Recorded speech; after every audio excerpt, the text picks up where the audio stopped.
the Heiau types and rituals, the Kaʻimiloa Heiau, what is that? The Heiau sacrifices, what about the Kawa? The people who are sometimes used as sacrifices. Site selection, where did they put the Heiau? The carved images on the Heiaus and elsewhere. What types are they? What do they like? What are they supposed to represent?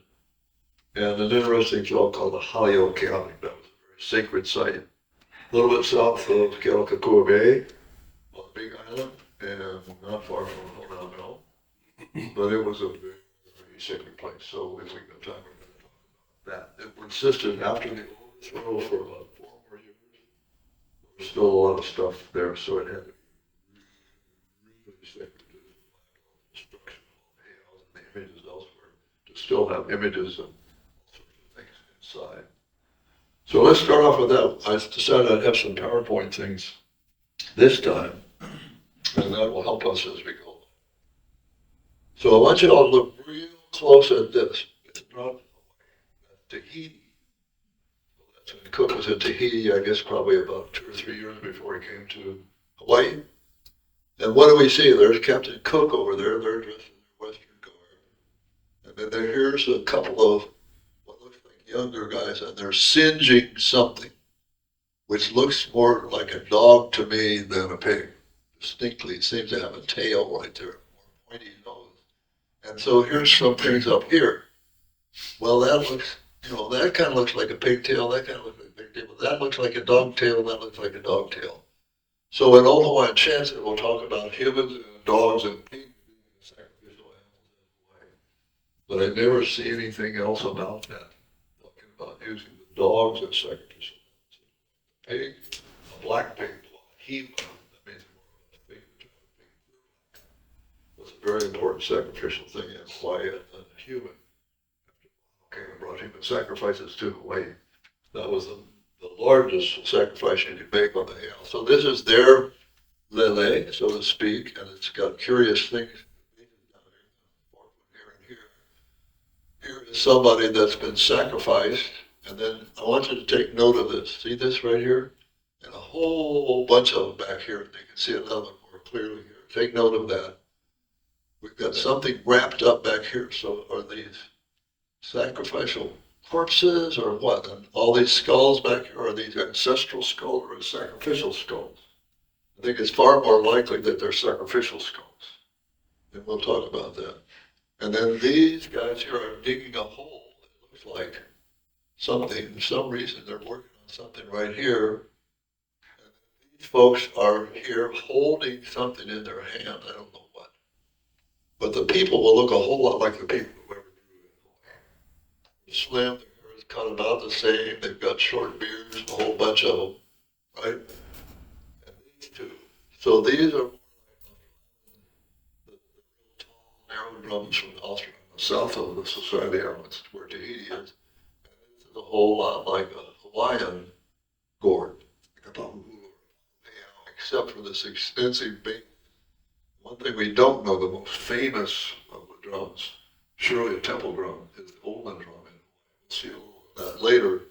But a lot of times they'd cut the base off because it made it easier to transport back to Britain or get it into a trunk or whatever they were trying to do. Or even the museum curators would just cut the base off of things like pahu to just make it shorter. So whatever needed to be shown in the case could be shown, and they just take off. They didn't really want. And the other thing I want you to notice is, what are they wearing? They're not wearing mouths. They're wearing beret. We consider almost a female person's wrap. Very fit, muscular, fit people.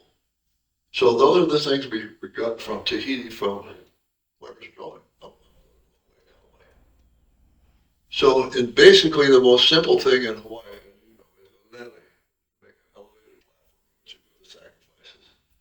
So there's 2 reasons for that. It was to keep rats and other things from getting to the sacrifices, because you want them displayed.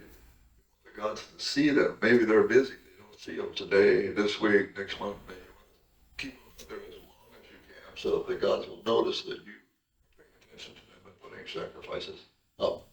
So most basic thing. And then you get a small altar like this, which might be a simple place site for something, but more likely something like a koa for the fishermen. If there's coral there, it's going to be a fisherman's shrine. Smaller shrines and smaller heiaus that the farmers and other people worship at a particular version of a particular god, like this ku. So ku had just dozens, scores of different versions of ku. So on. But ku in particular was the god of war, but also the god of all kinds of husbandry and crafts and so on. So there were different people in different segments of society that worshiped different versions of ku. Then we get to Weber when he got to Kauai. The first time was in January of 1778, Kauai. So when was that? Certainly during Makahiki. Makahiki period. We'll talk about that later. And I'm sure you know something about Makahiki, but that's Mono. The Ku priests are out, and Mono and the Mono priests are in. Any kind of war and weaponry is out. So it's an incredible thing within the society, which we'll talk about.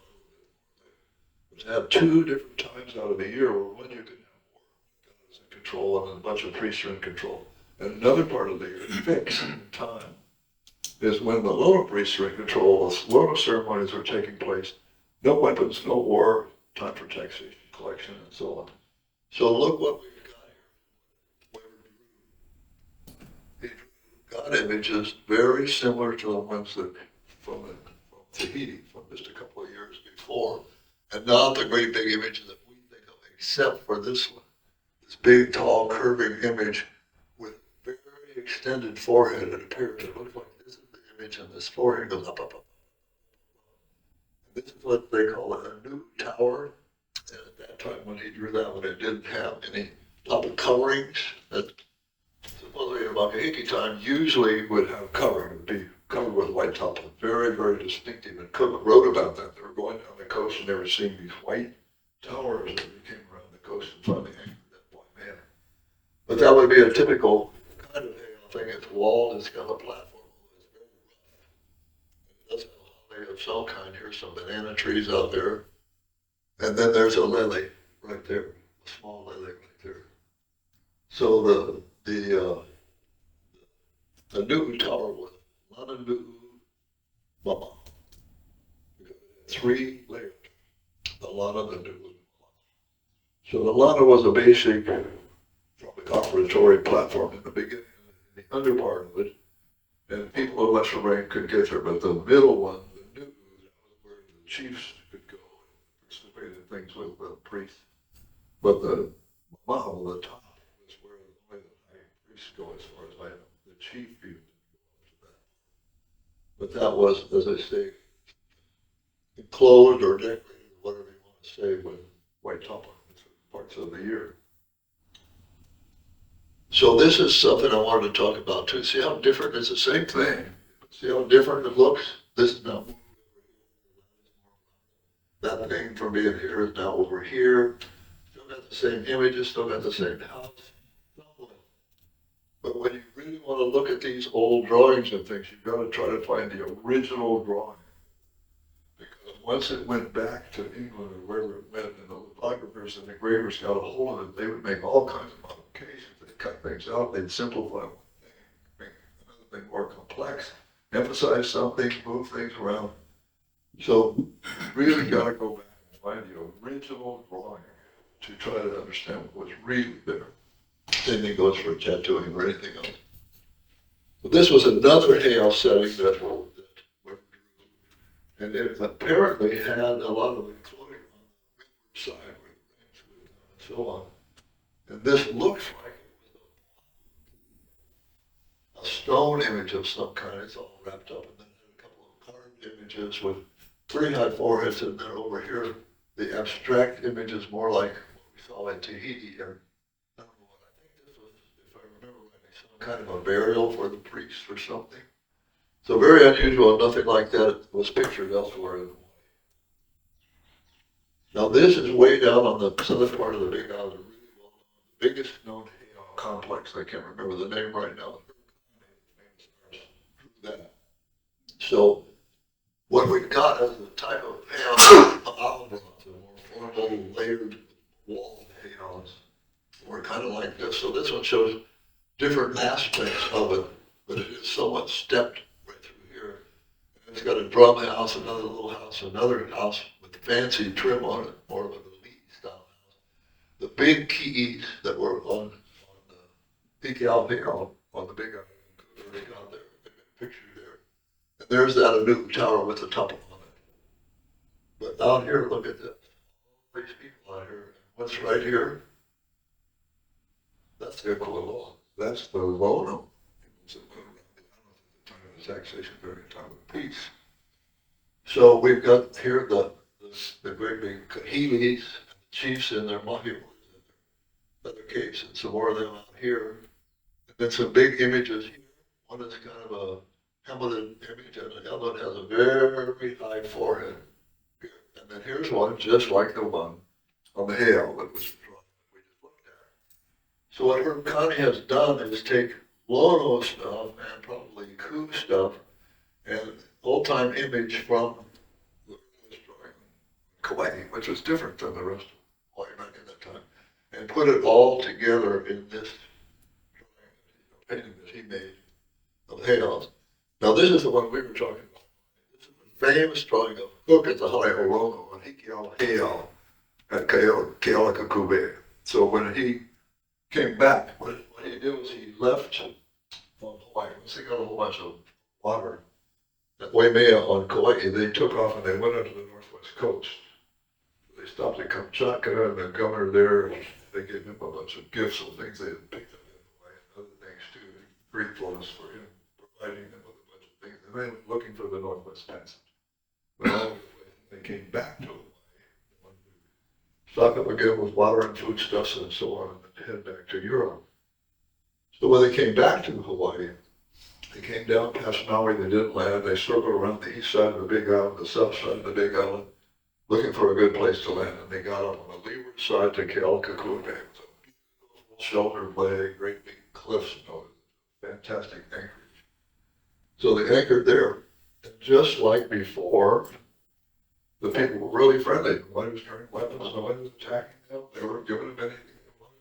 They could take anything they wanted, which they thought was very remarkable. One thing they did remarkable, honest people they did. This was Cook's third voyage. They didn't try to cheat them. They were really good shrewd traders, but they never tried to cheat. First at Kauai, they started stealing things, but they learned very, very quickly that was a no-no in their culture. Wasn't a no-no in the Hawaiian culture. So they didn't. They just weren't stealing things, and it was a wonderful relationship as far as what they meant. But again, it was Makahiki time. It was January 1779. So they took him up on the Heiau. This is what's important. They took him up on Heiau. They went up on the major platform. Keys there, like we saw in Connie's drawing out. And so the priest that was with them wanted, I think he kissed the big image, wanted Cook to do that, so they're worshiping the big image in the image. And then they took him around to this place, the Haleolono. We'll talk about that some more in a minute. So the image that they were kissing up on the main part of the Heiau, was that still the Ku image? Or did they have a look? Nobody knows. The dog-tailed wands that I talked about last year, I think came from the priest. They certainly were remarked about when he was at Heiau, the Big Island. A marker, some kind of marker of the local priest, I think, and probably used to kapus or areas or to point with or just use as a wand. So the dog-tailed wands are unique, and had something to do with that. But what's important about this image is Cook, the Webber, is really well respected for his photographic imagery, that he was responsible for that. That was the artisan on the ships, the two ships, to record everything they saw. Cook was supposed to record that too. And he did a pretty darn good job of it. He's really appreciated as a very realistic and good artist. So what we see here is a few things of interest. So what's there? We got some different trees, probably a kukui tree over there, a young coconut tree here it looks like. And we got a coconut tree here, but what's this? What's this? I don't know what that is, but that is going to be a gourd. upside down, very slick shell Hawaiian gourd. I can't imagine any other thing. The reason it's on there is because the rats can't climb up it. They try to climb up this angle on both sides of the ipu, and it's real slick, and they just fall. They can't get up there to whatever's above that point. So I think there's some offerings here and here. So these are going to be logo images. So mark what you see here. It's all wrapped. The big main image is wrapped. Can't tell if the other image is wrapped, but it is a more abstract image. This one is very obviously of a huge figure of 8 mountains. Remember that. Okay. Huge figure of 8 mountains. And then it's got sort of a multiple forehead, and there's some chant somewhere that talks about the many foreheads of Lono. So that's the Heiau Lono, and those are, I say, Lono images. And at the time of Makahiki, the Lono image was wrapped in red top, like red. So that's what we're seeing right here. And this would be the Heiau Lono here.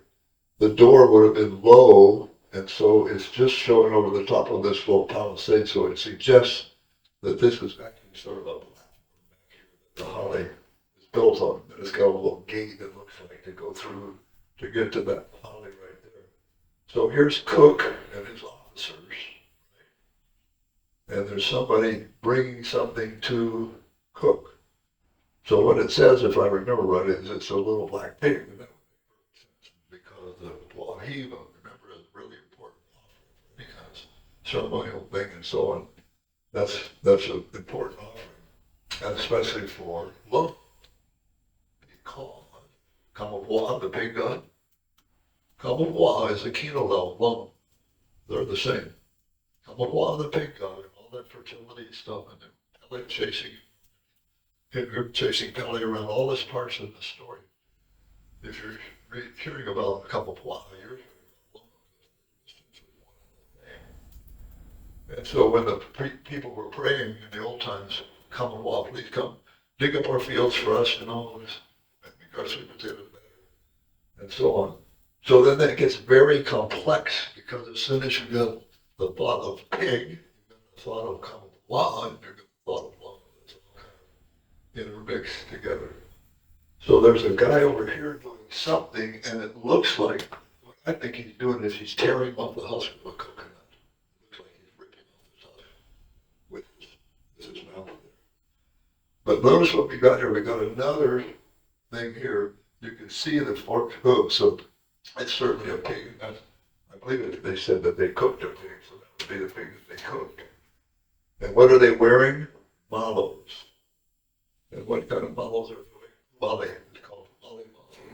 And that means it doesn't have any flat. It's cinched up real tight. But in the other things where we showed the games, for instance, all the fighters and all the people standing around and sitting around, all wearing male.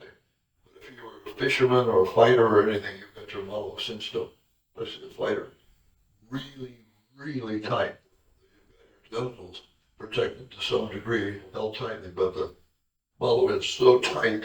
Wali means waist-waisted, so it's just so tight nobody can grab you. You're not going to fall out while you're working, or you fall out of the canoe, or you're trying to catch a big fish, or spearing, or whatever. But every one of these guys is wearing a Wali type malo. Whereas what we saw in Tahiti, everybody was wearing a type of thing. So some differences there. So the fact that the Heiau Lono is not on the surface of the Heiau, which is a ku Heiau. There were two kinds of priests there. We're going to talk about that in the other Heiaus as well. So that's called a Luakini Maoli Heiau, a true Luakini.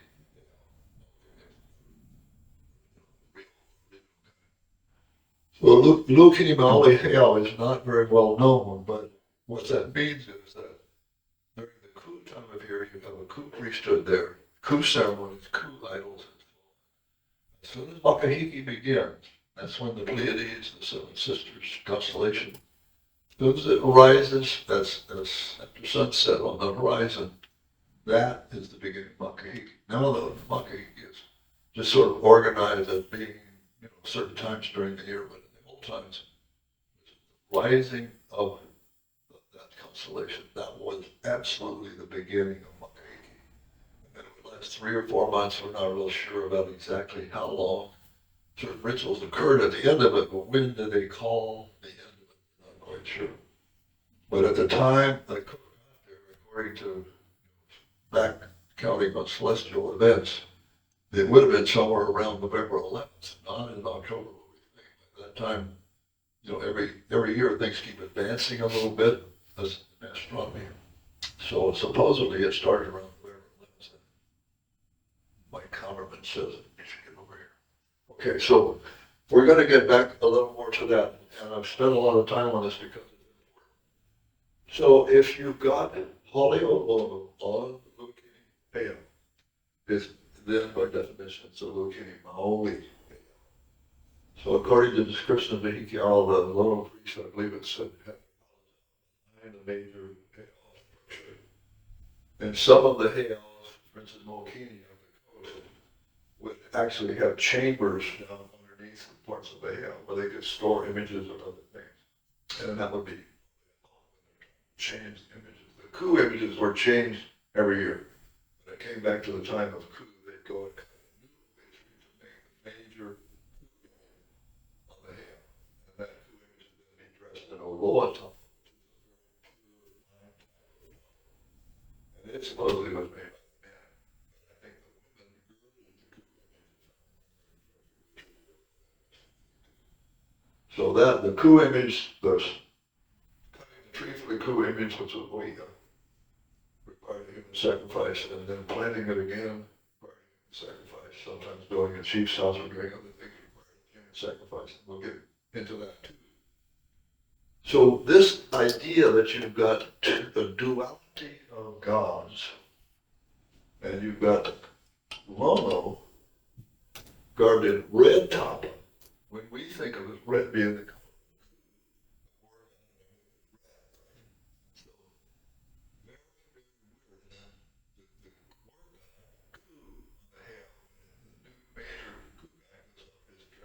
white tapa.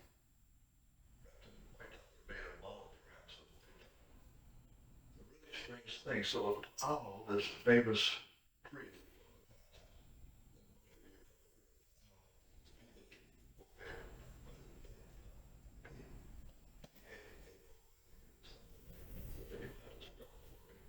but anyway, Apollo came to visit Hawaii at some time in the distant past, probably 500 years ago, I'm guessing. And he was a priest from the south, whether he came from Samoa or Tahiti is debatable. So he was feted and shown all around and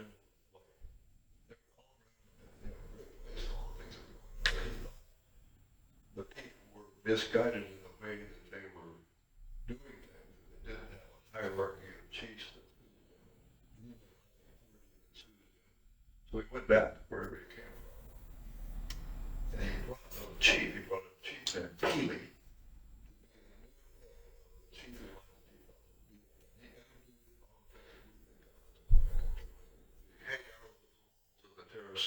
Sacrifices, the huge caste system, high leads, down to the leads, and priests. So all this was a huge shift in the country from the old times. So I think the way it was good. The first colonialist was he's the one that came in and he took on the language and changed everything in Hawaii and pushed a whole different regime and very oppressive to the colonists compared to what was present before, as you can tell. So one of the things that is in the book Tales from the Night Rainbow, which is from the voice of an old-time kahuna, female. They say that women on the Heiaus, it's very clear in this book. But she tells the oral history of when Palau came back. The red of their malu stretched from horizon to horizon. Like speaking very poetic terms, the priests were reminded of speaking very poetic terms. That saying was an invasion fleet down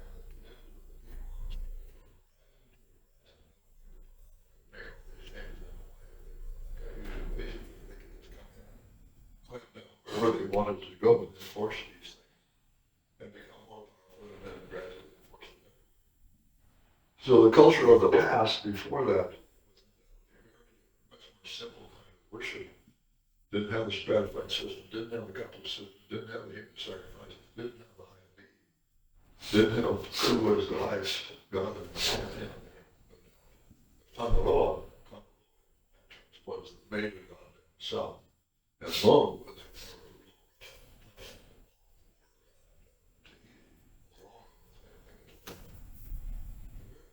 so why would we have a new introduced entire social religious system with all these priests colored red, etc.?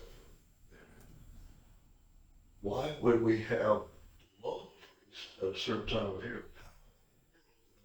system come in and get established to such a point that the local priests would actually have dibs on part of the big months of the year? They're actually, the coup priests were out, war was out, weapons were out, fitness and so on was in. How could you have two different priesthoods, very, very powerful, all kinds of chants and things talking about that's really curious. So it suggests that the local priests in some places at sometimes, but eventually some kind of systemic development occurred in which each group got their time. The coup priests had most of the year. So the Heiaus where both those ceremonies occurred, where both types of priests were there, where one priesthood was in control part of the year and one priesthood was in control the other part of the year. It's called Kaʻimiloa and Heiau.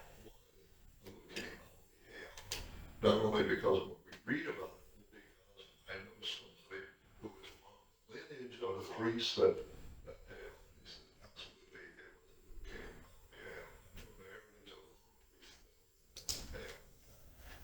was Where else is there a little Kaʻimiloa? Hupina. You go a coast a ways to Kaʻimiloa, that's where Kaʻimiloa is and so his Heiau, so why would Kamehameha be worshiping in Heiau? You think of Kamehameha would just be complete coup. Absolutely. Major warrior, completely trained in war, weapons, incredible fighter, genius in warfare, and so on. Conquered all the islands eventually. Why would he have a Heiau? It's his Heiau. One of the reasons is that in the chant, there's a name chant for Kamehameha. And in the name chant, about the third line down, it says, "O great Kamehameha, you right there in the name chant, man, I never saw that until 6 months ago. That is a lot. So the line is especially keywords, everything to do with fecundity, rain, fertility, fitness, health, medicine is the logo. So here again, not too far up the coast, we got another Kamehameha admittedly, when he conquered Maui, he got Kiha very, very and worship became she's part of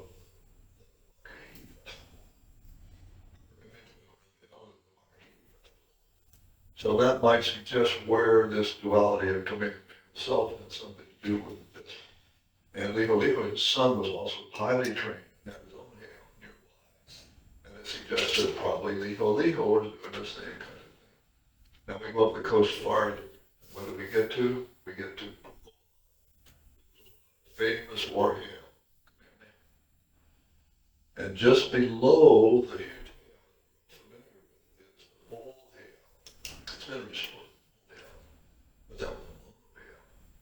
Right underneath the famous coup Heiau, unquestionably a war Heiau, was the lone Heiau. And some of the stories say that the lone Heiau was under. I think more likely it had been below. Did not be under it, it had been just below it geographically, because it's right where Kaʻimiloa. And so I had heard that or read that before, and I talked to one of the people that lived there, a family that lives right nearby. They have generations and generations. Oh yeah, that's a long payout. So that again makes it very curious. Then if we go further on the coast, we get to Mokini. Mokini supposedly was established by yet two is the Mokini. So we have one, two, and three of the fourth one out of the series. I think we just big were located by only Heiau. So I think that points very strongly after 1810, when the islands were completely under the control of man, they moved back from Maui and so on. That I think it's highly likely that also became Maui Heiau because we have the patch man line versus Kiho when he captured it, they make it very, very happy.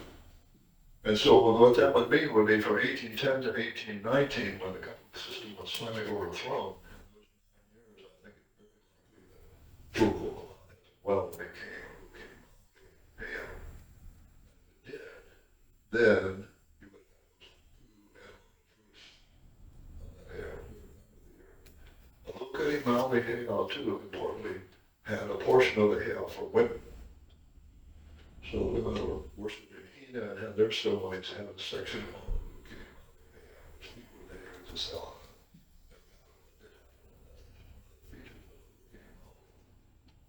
So God said they would do their ceremonies and then they would retreat, from the major ceremonies. And then everybody thinks that a Heiau nothing but men. Not so. So that leads us to another really interesting thing. About a mile as the crow flies from Heiau is a famous, famous cave called Forest Cave. Hugely controversial. So as the crow flies, it's only about a mile away. Things that were in there in Forest Cave, all the things that was in there, fit with a person who was a lead line and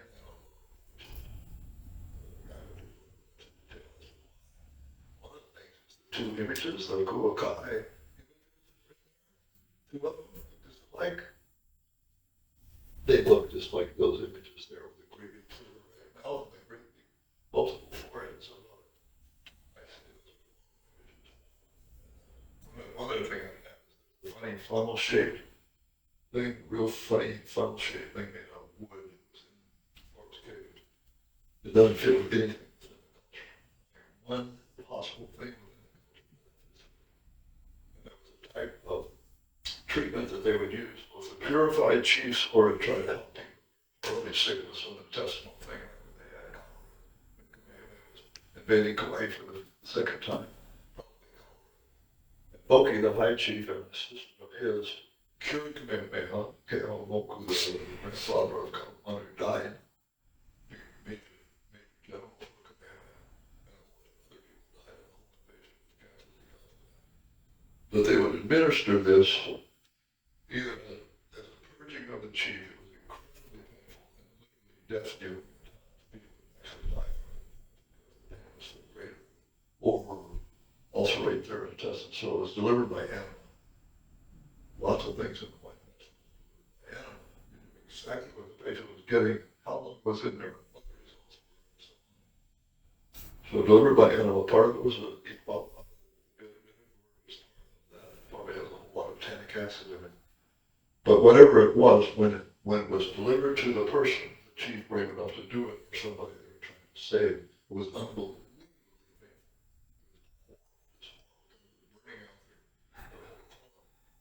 And that's why I went up with the collar. They just flushed everything out and killed the bad bacteria that were created in the collar. So anyway, Boki knew how to do that.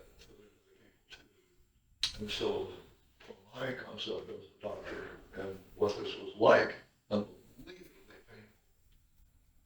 How how could you administer that in the old times? If you administered that, and you had to give an antidote at a certain point, the patient maybe had fainted several times and just totally freaking out, just hurt. How did you administer the antidote at specifically the right time to a person who's fighting totally, completely out of control, powerful person to begin with? You didn't have an antidote that was made out of any other time. You had to have something that would stay on there, that could be strapped on that patient, and they could not get away from it, and would not slip out, and you could give the antidote. So that funnel within the forest cave is just like the type of leaf, and around the top of the little food, something was tied onto it. And I submit what was tied on the top of it was people. That part could hold fluid at the top. The funnel itself that could be strapped onto the patient with wood. That's the only one that's like that anywhere. If that was true, that was something more to it. They were the ones that did that kind of thing. They did that. Wouldn't have anything to do with coup. So between the images and that and some other things that were in there, heavily pointed to that being a leading person who was a lone priest. And since it's only a mile away from Kaʻimiloa, they were destroying the temples, kicking down the priests, burning all the images and so on. At a time like that in any world history, you take everything away to some secret place and you hide it in hopes that it all blows over again. The chamber in Forbes Cave is very hard to get into. Easy to hide. I know. So, if you had that, it's just an open cave. It wasn't all that. That stuff that you hear today. I know all that. So, it's just an open cave. If you knew where it was, and back then it would have just an opening, just an obvious opening. So you go in there, nothing in there. That one little chamber. The one way you can get in is to be very slim and crawl in the way it all crawls under the grate on the door to the house. You gotta be kind of brave. That's the only way is to crawl in this little tiny entrance to get into that chamber. So it was very easy to hide that. People came in, nothing's in there. It's an obvious place. All that incredible stuff is in that little chamber, hidden away. And the burial that was in there was in the main open chamber. And told me about an extended burial, some wood, some nails in it, some white cloth, sure, pillow or something, but white cloth, so that was post-missionary type burial, and it was right there. Nobody buries some important high chief like that in an obvious cave that anyone could just go right into. I think two completely separated things. The hidden things in that chamber had nothing to do with that later burial. Much of testimony for this and his input. But, I wouldn't be saying this. Say anything about this at all. There's some people who just want to knock me off the minute for long.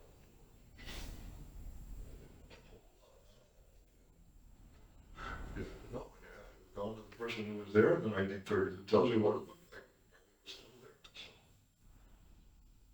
So those are curious events in my life. Curious. Absolutely driven to find it. Mentor was there who knew everything about something for 60 years. And they couldn't do it. Washington had interviewed the fellow who'd been there long before, like in the 30s, and he told me all about it. It was like that, and so on. And so that was the place. So all of this, what I'm telling you, is, look at it, say Kaʻimiloa said, but these things are all real important things because all of that fits with Pukola switching between 1810 and 1819 into the Heiau, where there was also love and priest. And those objects there are clearly going to lead things. It was also priest of Bono and did that extensive type of healing. So I didn't mean to tell you quite so much about that, but I appreciate the fact that you listen.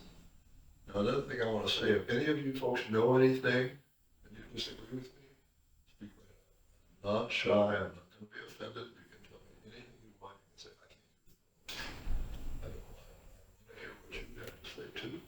other people know things that I haven't heard. I only know what I've seen and what I've experienced. And I have an opinion about that. But it's important here in this case to talk about that because then it relates to something of our time. Forbes gave huge controversy between the people, me and some other people who said a whole bunch of things, some of which are absolutely not true about Forbes gave. That's really there. So it's tricky. It's real tricky. It's not the kind of thing I would say to almost any other group. Keep what I said about that. So let's go on and look at some more things here rather quickly. Now this is when William Ellis, he was a surgeon with Captain Cook.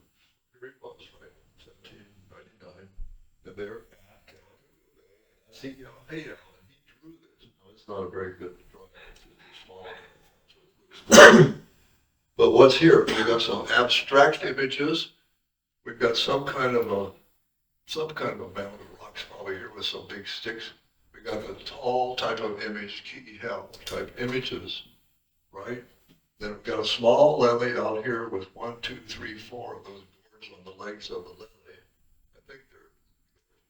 But when you can see this picture more clearly and you look at the background, always look at every picture closely. Read every footnote, read everything. Real closely at this picture when you can see it more clearly. Skull. Remember the skulls in the Tahiti. That would certainly fit with a low kidney cow sacrifice if they were putting the skulls out like. And well, there's more about fornicator about that too. But that's really, really interesting. Nobody ever says anything about that. Nobody's ever pointed out that I know. But go look at the picture. There it is. That's what he saw. That's what was there when they went there in 79. So that's just an interesting side point about the little Kenny Maui tale. Now this is about 1816, and that's the same thing. That's supposedly Heiau, 1816, so quite a few years later, a generation and a half later, that's what Choris, the artist, drew. And so you can see the big images, and then what was, at least before, the new tower, it's had great big ape leaves, great over it. And then the image, whatever's on the lily way up here, you would think would be a pig, but he's showing it on his back. I don't know, by that time, was that something else? What was hanging from the image of this one too? So we're going to look at a little more some of these images a little bit later. And this, of course, the officers being shown around with Makahiki time. So some of the images are kind of falling over. Low at that time when they were sorry, maybe not, that might not have been, I don't remember exactly when Choris was there. So what's that? Okay, that's not Honolulu, that's Kaʻimiloa. City of Refuge. It's a huge, like structure with thick walls, maybe 15, 16 feet thick, hugely thick. Very likely those walls are hollow inside. They didn't have any cannons or anything, why does it need to be thick? My mentor Sam Hook showed me one village on the Kaʻimiloa coast. A little ways up from Kauai High, maybe 10 miles, and we went down there, and he showed me how some of the walls in the village were hollow. If you knew how to get in, you could get in the wall to the high, some of it, I've never heard anybody talk about such a thing before. Certainly I've read about rooms with hollows or stations inside of Heiaus. So the important thing about this is this was a city of refuge. So a Heiau like this with a priest, it was a place where if you had broken the copy, you were somebody who was getting away from the war parties when you lost your back. Kill you. If you could make it to the city of refuge, and they were scattered around the islands here and there, and even Kaʻimiloa supposedly. But if you could make it inside the wall of one of these refuge, you were was out. They would keep you in there and do different ceremonies for about a week or so. So that's a very well. And so here is a reconstruction of the images there. And I talked to one of the artisans one time about, how did you make the images? What did you carve? Because I'm going to show you another picture of this one over here. And he said, well, we just carve whatever we feel.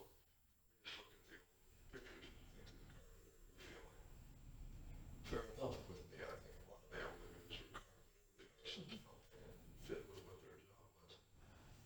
So we'll go on a little further. And here it is from a little bit further distance.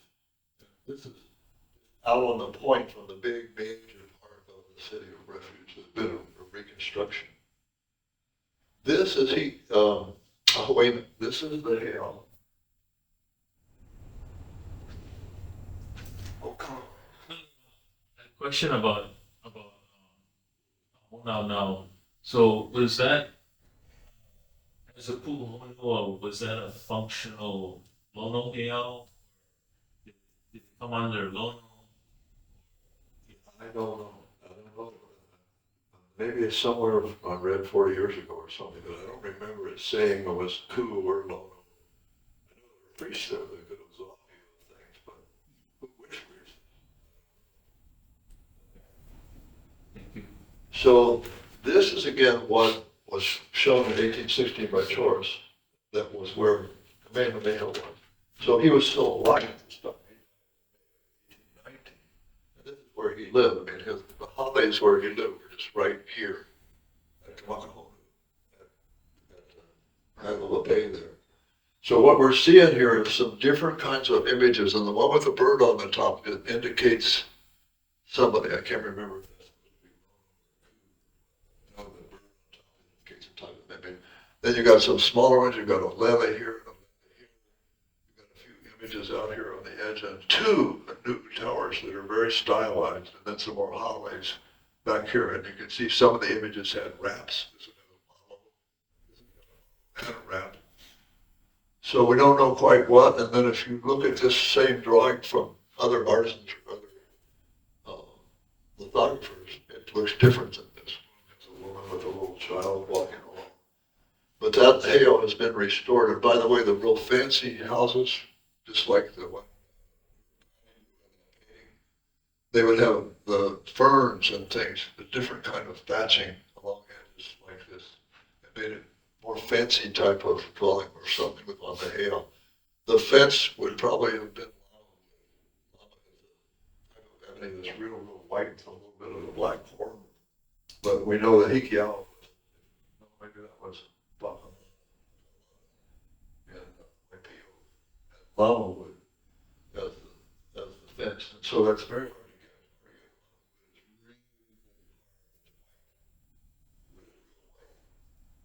get. And so Cook, when they left, they took all the wood from around the Heiau.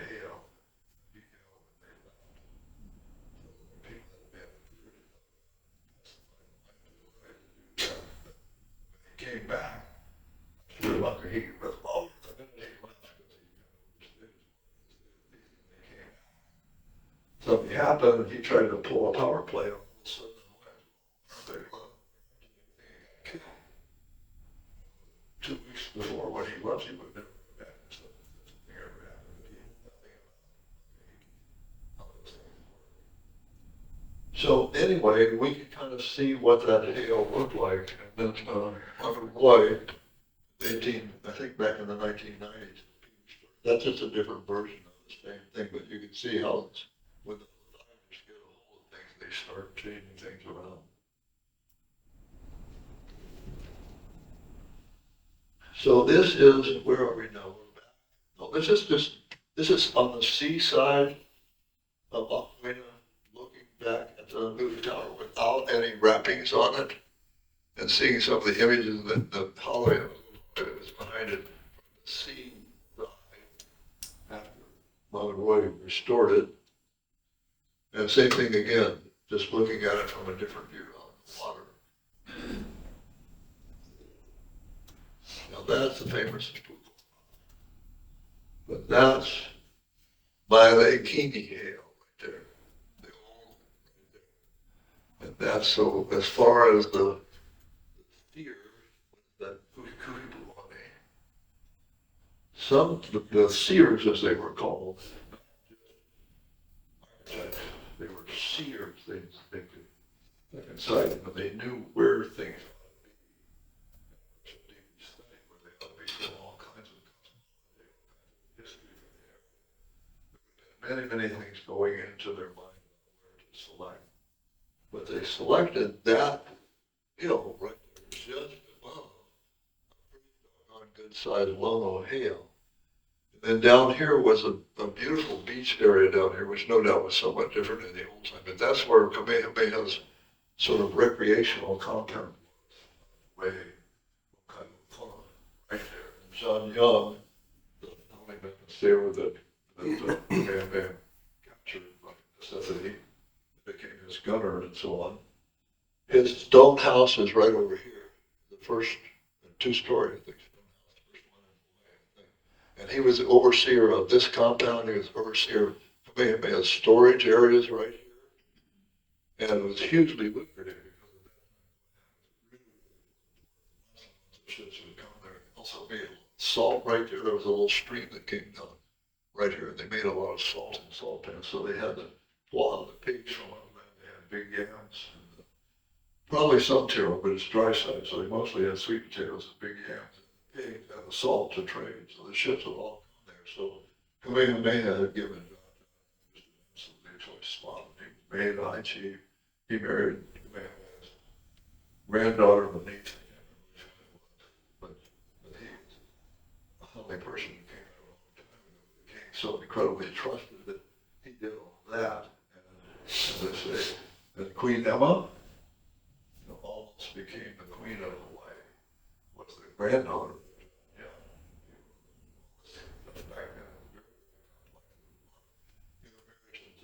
Things that we would think was the way they were doing things back then. And John Young was one of the very few people was at the death of him. So where was the death of him? Real high-ranking people, absolutely, really. Going back to the Heiau, where the image is, one of the pictures had an image of the big images on the ground.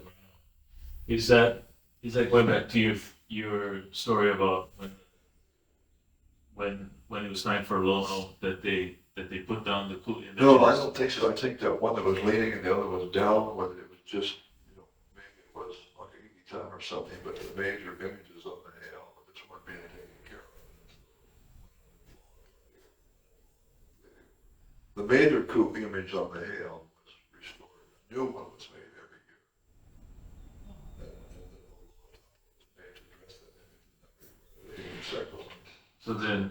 So then after the Makahiki, then they would put back the image. Well, I think those probably were coup type images. They were probably the major images of the coup worship. Yeah. Most likely because they described images like that. And the priest first took Cook up onto Heiau. So we don't really know exactly. We don't know whether the central one the priest was paying attention to what it could to kiss also. Was that a Lono replacement in the big semicircle of images? Maybe. I don't know. If you took down the coup image every year when the coup period was over, you'd have a blank space. Maybe that they had Cook kiss was a Lono image. That would make perfect sense. Because why was the Lono priest with them? Certainly, Lono priests that were taken up by him. Why would they worship that particular image central in the major ones on the Heiau? Unless that had something to do with Lono or was. This is my thinking, the complexity of that sort of situation. So, anyway, there's a whole lot of history that went on here, and about, John Young. So if John Young was at the death of Kamehameha, was something we really need to talk about for a minute. So as I say, only the highest ranking, most trusted ever be somebody is going to get off the highs, everything, where you're running, everything, the last breath, somebody gets right into them, all that, right into them. So for John Young to be there, it's just unbelievable. And one of the observers said that John Young made over him kissed man down. So did it just only him or what? He was right there in his face. Whereas Ophelia was the governor at that time, or the big guy at that time. John Young had been the governor previously. He did not. Young. So we don't know. Who got, if anyone. But those kinds of concepts are foreign today, and most families don't know about that, don't think about that. That last breath that comes from a dying person carries all their knowledge, spirituality,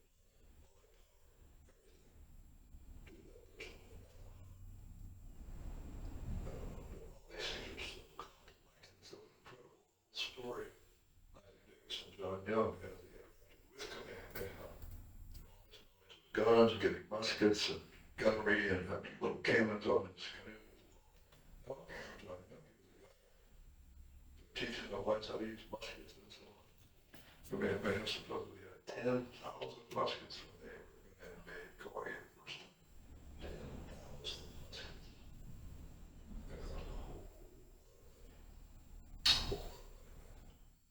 But many of the ships went down. They never made it to Kauai. They turned back. And then they made it the second time. Well, they had 5,000 muskets a few years later. So see, when they didn't have time to replenish. So let's go on. We got lots of coverage. We got to 11:30. Yeah. Yeah. Okay. So let's head on. So this is in use. Actually in use. Somebody up there, that big pump up there is a probably it's a copy, no doubt, of the one that's at Bishop Museum. It does have some human teeth in it, so you can't put it out. But that's either honorific or insulting. You have human teeth in something like that, like human bones in a Kaʻimiloa handle. It's either honorific or insulting, depending on whose bones it is. So that's a copy of the only known Papa Heiau.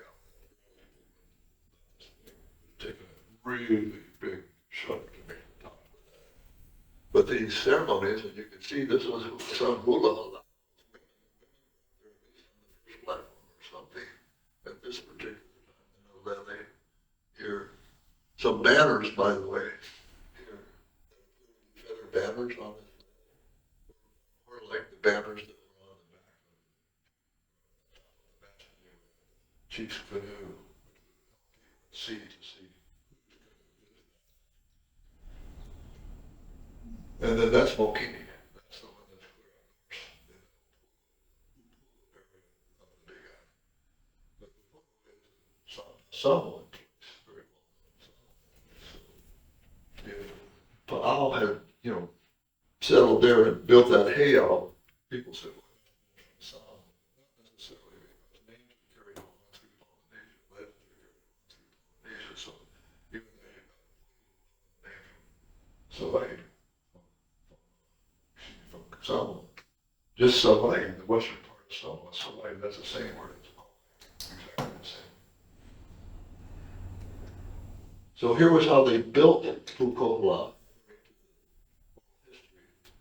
And supposedly they had a line of men, so they had thousands of men, all the way to the shore. And they would carry those rocks all the way. So what happens when blind men do that, if they stand like here and here, you have to have one person pick up the stone. No, that's later. And again, pick I'll put it the first person. He passes the stone. It's already been lifted. It's in motion. The next person only has to get it and keep the motion. Keep going. Not very much work to move that stone 20 miles. Hundreds of thousands of stones can move that way. So according to oral history, that's what they did. So this would be them doing it, and then they would fit the stones real carefully, and then they put in some smaller stones, and maybe for platforms where they were actually going to do things, they put in finer gravel so it got smoother and smoother. Now, whether they had something like this, I don't know. I would think that very unlikely at the time that they were doing that. Now, this is John Lago. He came in 1890, shortly after coming here. He's from France. And he made all these drawings. Here, we'll come back. The next one, the next one, the next one, the next one. And that's a strangling chord. So now we're going to go back. So Ron was famous. These are all over the place.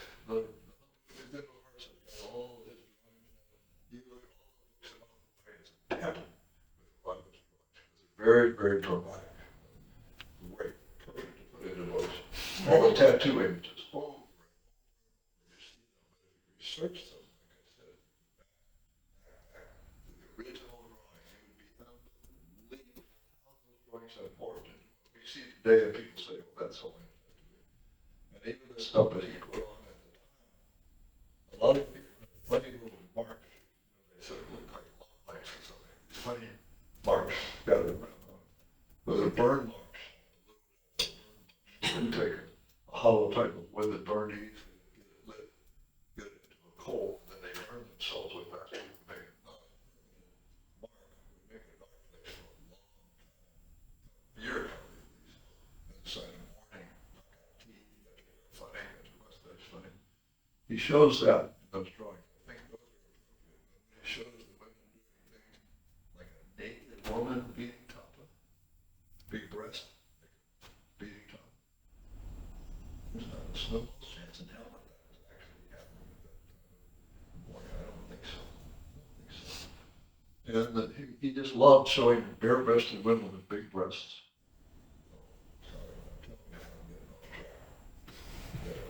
But the tattooing, when I saw what he had done in Micronesia, I was in Guam. He was 3 months. He learned how to tattoo. 3 months.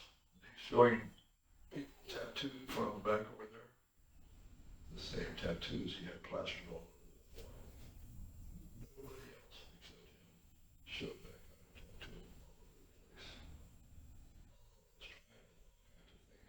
Nobody else.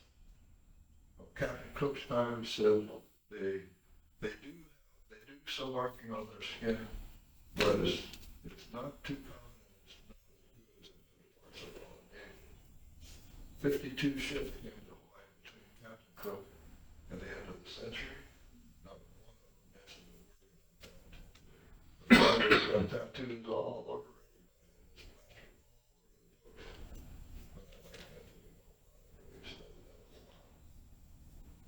Lago went back to France, and he wrote his books. They got translated to other languages. A ton of money about this dramatic stuff. And I think it's mostly this shows an execution scene. There were no known executions of anybody at that time. He was only in Hawaii for 18 days. Part of the time they was going between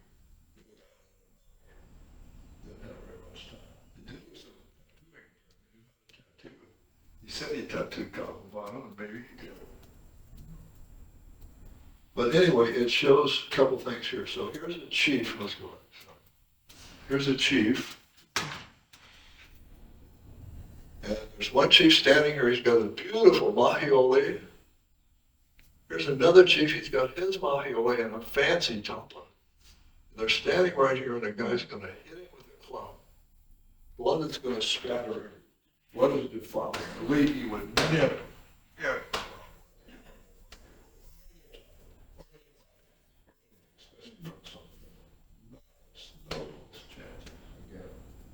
So that's just a great big dwelling fish.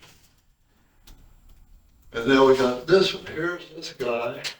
He's got a huge club, and he's hitting this guy, who somehow is just quietly lying there waiting to be struck. But again, this is just going to smash somebody's skull. He's white blood. Forensic experts nowadays love scenes like that because they can see where it was hit, how hard it was hit, how far the blood spattered, and learn all kinds of things about what happened. So again, we're going to go a little further. Now we've got Punchy. He's got on the woven type of body. Got tattoos all over the. This guy's got a woven type of body. The chief has got on his feather cape right by the guy saying, "Hit him now." What's this slab here? It's like a slab of marble or something. Supposedly it might be some wood or something, but they could have put him anywhere. But it's just an incredibly dramatic scene, and guess what? A long time ago, I can't find it now, I was looking through National Geographic, remember I said, study everything, look at every little thing in the picture. It had one of those little scenes on it. Scene of dolphins or dragons or something finding people in a certain place in the world. Native Americans, that scene.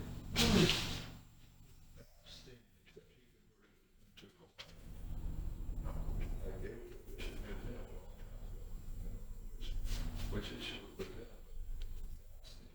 that scene on the map was all sitting on the ship. So, Tony, what about the hairdo on those guys? It's something else. It's very different from all other drawings. Well, these guys here, I mean, there were people that were reported like that, the top type hairdos. That's possible. And then he did make some drawings of people, like half of their mustache cut off or half their head shaved off. But at a time of mourning like that, one more, let's see. Okay, now here. Does it take two guys straining on the rope to strangle somebody? No. No. So we're going to get into execution a little bit here, but that's one of his scenes. Then here's another one. He's hanging onto a tree. I mean, you're a strong guy back then. You don't have to hang on a tree to strangle somebody, especially if they're tied. So this is what they had. That's for real. That's a strangling cord. It was made of Olana, sometimes with an ivory handle, sometimes a wood handle. That's one thing. A friend of mine, Gary Heiau, made, and he actually rose the Olana. So a true Hawaiian strangling cord looked like that. So why? That's not a 2 or 3 person cord. That's something. One person could easily strangle somebody. So why would they strangle? So when you had a sacrifice from the Heiau, no matter what it was, a human sacrifice, I don't know what they did if they had somebody that was killed in battle. As long as they weren't bloodied, they'd been hit with blood, they would be a suitable sacrifice. I do believe. You didn't want any blood on there that was defiled. So you didn't want somebody to go cut with a weapon, hit so hard that it would blood all over the flesh. Human body. So if you wanted a sacrifice from a living person, they were either strangled or drowned.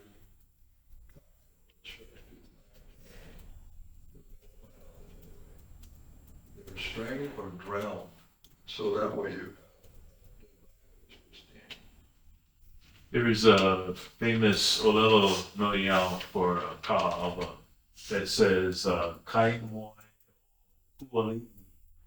and it's a reference to the chief, the 16th century chief, Wali'i, who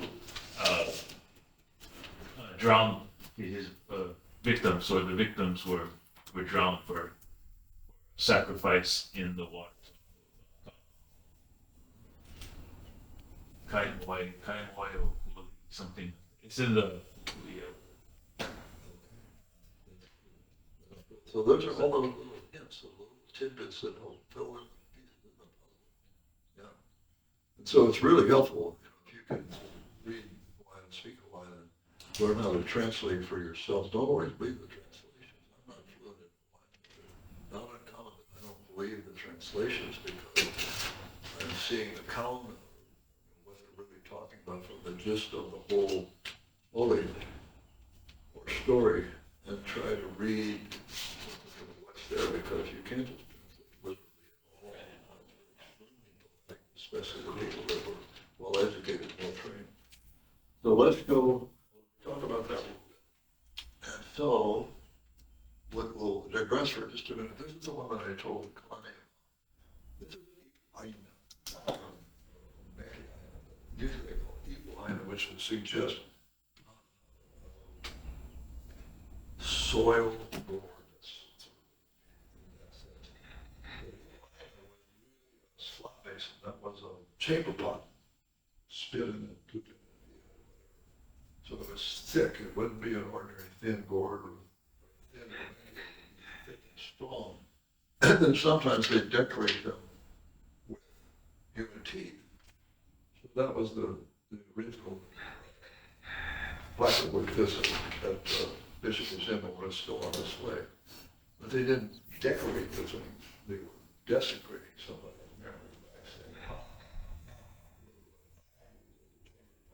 If the teeth are so and so here, that's so that's the only known one where something else that seems to be a decoration. But that's a harpoon tip from the northwest coast of North America. Harpoon tip was split. Part was put on this side, part was put on the other side. So it's the only one like this that seems to have an identifier. And what I think that probably indicates is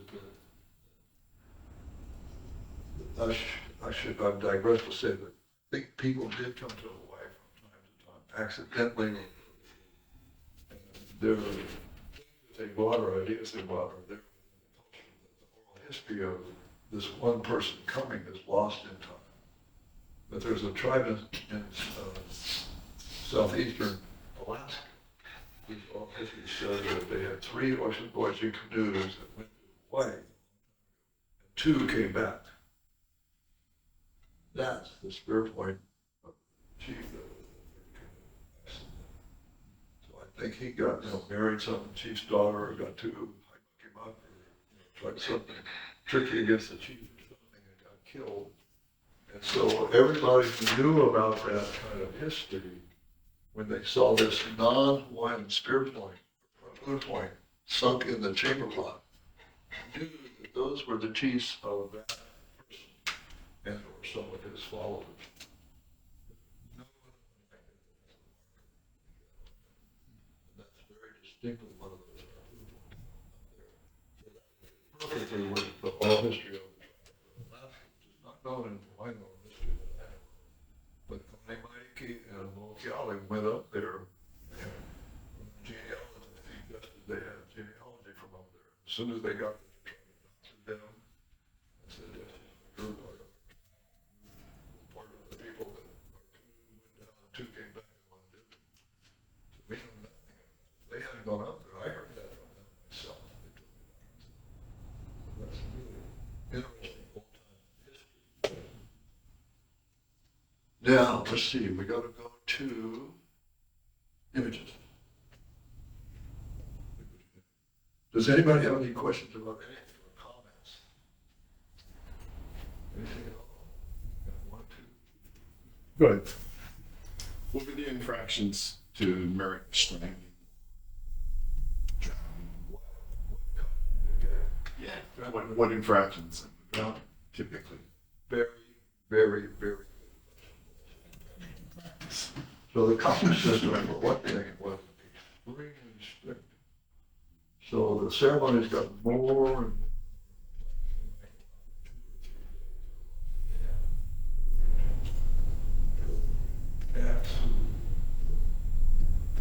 So sometimes converts had to come, board.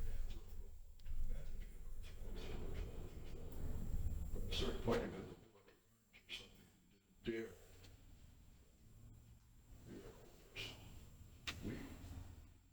So you couldn't do that. You know, you might be killed. If your shadow fell on a chief, a certain type of chief, you're killed immediately because your shadow fell on a chief. Some of the chiefs were so coupled like that that they wouldn't even go out in the daytime because anything their shadow fell on them. Their house, anything, instantly belonged to the chief. So the chiefs were so afraid that they would actually so your shadow wouldn't. If your cock crowed, your baby cried, your dog barked in the middle of one of these perfect ceremonies, maybe your family or maybe your whole family would also be thrown out of the house, the goods, everything.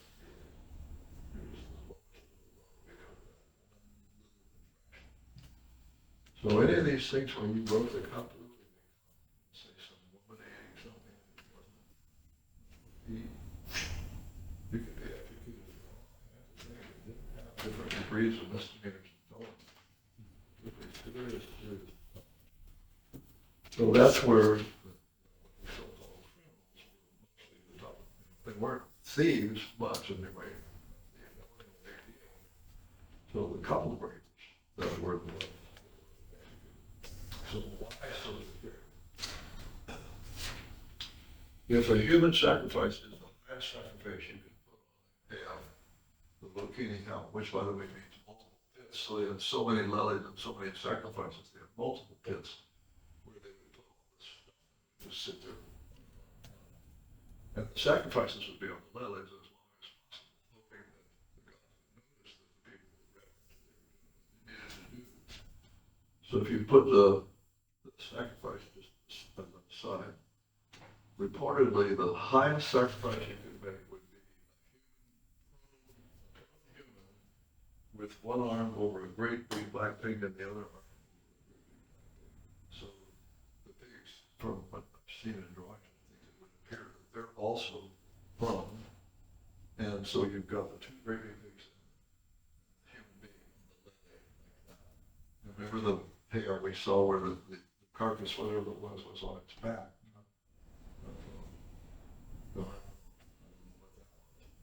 So if you had these criminals, or if you had people that were captured from war, that were kept, you know, they know some big sacrifices coming up or something, that would be a simple sacrifice. Heiau, the famous chief, the man named sacrifice for the dedication of that Heiau. And the story, the oral history, by the way, is that Kaʻimiloa had stopped at a famous bathing place not too far from Heiau. And he cut off his penis, or I think far more likely he cut some tip of it, cut the portion off or something. Put his mama back on. Nobody knows. He's damaged. He knew very well he was probably going to get sacrificed. So when they say he was sacrificed on the Heiau, imagine that important, all the priests, this important, now we got this high chief as our sacrifice. Oh my God, if the two would be true.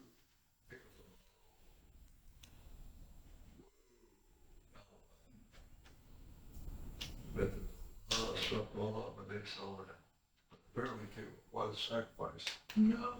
So is the oral history wrong that he did that?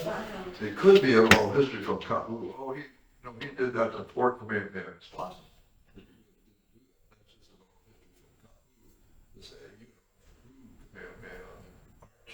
Outsmarted him by doing that. But if he really did do that purposely himself to foil this at that point, actually did it, that would have been consternation on the Heiau.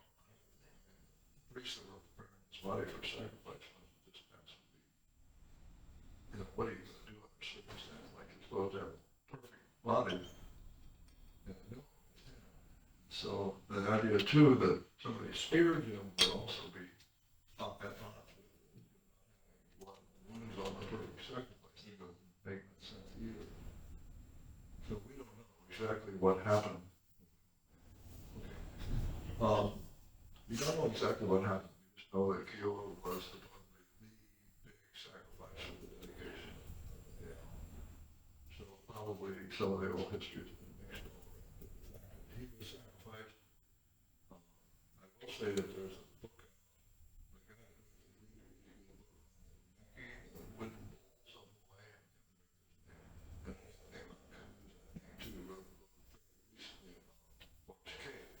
Saying that that stuff was Kaʻimiloa. So I think there's, to me, there's no chance that he was really bad spirits and things with all the mana and so on for all his ancestors and whatnot. Along with him, he thought he was going to be sacrificed. I don't think that is unfortunate nonsense whatsoever. So I don't think the thing that folks gave had anything to do with the Kaʻimiloa. Just a comment that I think in Hawaiian they refer to the little key as which means skull. So I think that's That fits with the skulls on their building. yeah. It doesn't say maka kana, it says po kana. Yeah. Man's head. That fits. That's a good, real good point. Now, did I cover that question? Oh, yeah. Okay. And Kalani, you had a question. And where, do we know where on the Heiau, that the wahine would ceremony? I don't know that. I don't. I think there was some kind of, shield or tapa or something around it. If I remember the big thing I read. I think it was a significant size, and it said that the hollow structure was on it was long structure. I don't know why that would be. That's interesting too. It also suggests it was a pretty good sized area. Anybody else? Okay, so let's go on now. Okay, let's go to images. So this was in the yard of a friend of ours. It doesn't look like much, but when I looked at it closely, I could see it had been an image that it was heavily damaged, and it looked to me, it's real soft model, like somebody had taken an axe or a real sharp stone or something and just completely defaced it. So why would that be? Christian practice. People would find I've seen things before like that, defaced, probably because people thought it was bad, and that was things that they were told, and they defaced them. Stone, you can burn it. Defaced. And I think that really was an image, but a defaced image. Now that was that same picture I showed you, and we can see the different images, and they're on posts, but they're standing images on posts. So that's a cool heiau, we would say, an image for a heiau. And they were big, some of them. So these are the ones at Honau now, and these are a couple out front. So the famous couple of images. Remember I mentioned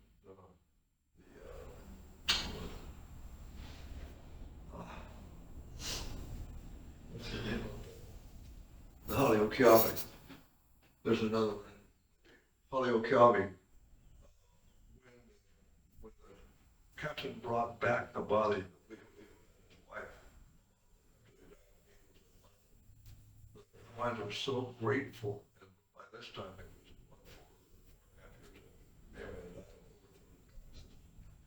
But the Heiau was still intact, so they got at least one of these great big images like this and took it back to England. And that's why we know exactly what it was like, because then it was heavily protected at the museum for a long time. And they recently came back, one did, to this museum temporarily. So these are called comet-style images. These images with the eyes flowing down the side and the hairdo coming way down the side. Big figure in the type mouth. And they're considered cool images, but some people dispute that. They're not cool. Long images with a thick mouth with a comet style. So that's real interesting. And again, we're going to get this image before long. When we get to the gourd helmet later today or tomorrow, we're going to talk about that image. So anyway, let's go on a little. These are images that were actually collected in Cook's voyages. So this is a standalone image, probably not too big, but see how it's got this huge forehead or whatever this thing is going on? And this one's got the big, huge forehead with layer going way up. Does have some kind of bottle, but it's got a short stick that you can stick in the ground. That's called a kukai. That was the kind of thing that was used in the chief's compound. Anybody that was a fairly high stature would have their own family of kukai. And they were these ones like this that were somewhere with the bottom part alone. They were from about this size to about this size. So the kukai, the two that were in Forbes Cave, would be that type with the type that you stick into the ground. But interestingly, in the men's house, the Heiau, where the men stayed, and when boys got to be about 7 and started wearing a model, they would then return to the men's house. And in there, they had people alone, but the door that was hung on the side of the outside with some olives and other offerings in there. But again, that's an image of Lona. So the Lord of Lona. And so that was something they would frequently worship. So why in the men's house are they worshiping Ku because of the yeah. And just about the way the image is shaped. I know in the previous, I guess it was a Kauai Heiau, it showed the top. It was bent, off to the side. And this one also is kind of bent, bent forward. Exactly. That It's one. just some reason, We don't know, and you can see the hugely accentuated eyes. So there's a lot of stylization. We've got some of the carvings. Yeah, it's in this section right now. Flying along. But too many things to tell. So that's another one, very, very striking. The ability of Hawaiians to carve, even in the old times before metal, was so artistic, so creative, just fantastic. I mean, Hawaiian sculpture is famous all over the world. As far as people who collect ethnic sculptures and study ethnic sculpture. There's a book called Hawaiian Sculpture by J.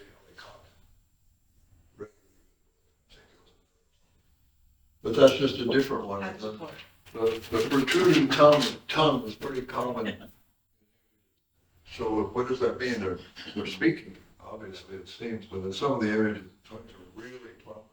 That's true elsewhere in Polynesia too. So my thought probably is that indicates either a god, they can speak or some elite related to gods. So they have the tongue, they can speak any tongue. Images frequently have that or a real prominent jaw coming out with the tongue at the end. These were probably recovered from a cave after the overthrow of the Kaʻimiloa system. They hid away a lot of images, just as we would do today. So here and there they would find them in caves and things. And this one is labeled Ku and this one is labeled Hina, which is interesting. Hina and Ku, somebody wrote that with paint, or maybe put it on there. But these are temple type images like we saw. Down they have those long poles down here probably been cut off. But I would say, no, if we took this model, does he have a uli, a male sex organ? And what about this one? No breast. No breast at all. So is that Hina with this string? Face? What the heck is that? And with the model, too. So I kind of have my doubts as to whether that's really Hina. And this is a famous image from Forbes Cave. Two standing images like that. And according to that book about sculpture, I think it's in Arts and Crafts of the famous book. Who wrote the Hawaiian sculpture book? Who's the author? J. Hallie Cox was one of them. Davenport.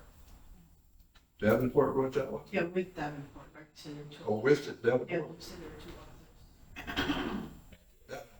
Thank you.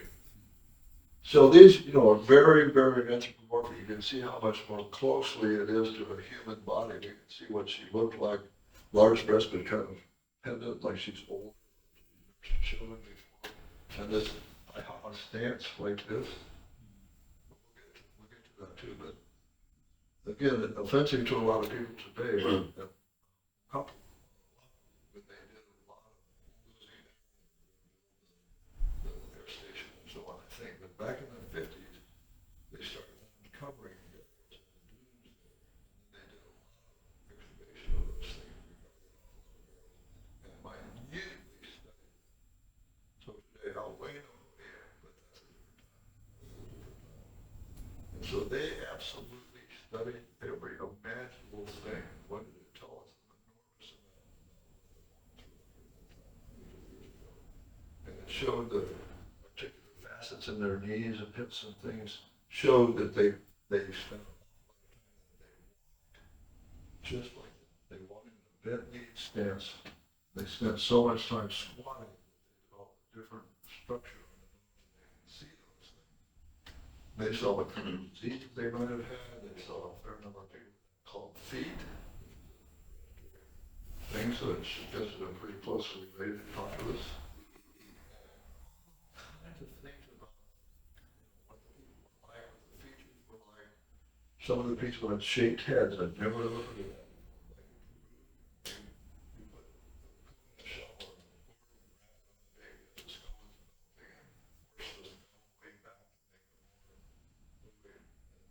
Just like in Peru, such a thing. You know, who were these people?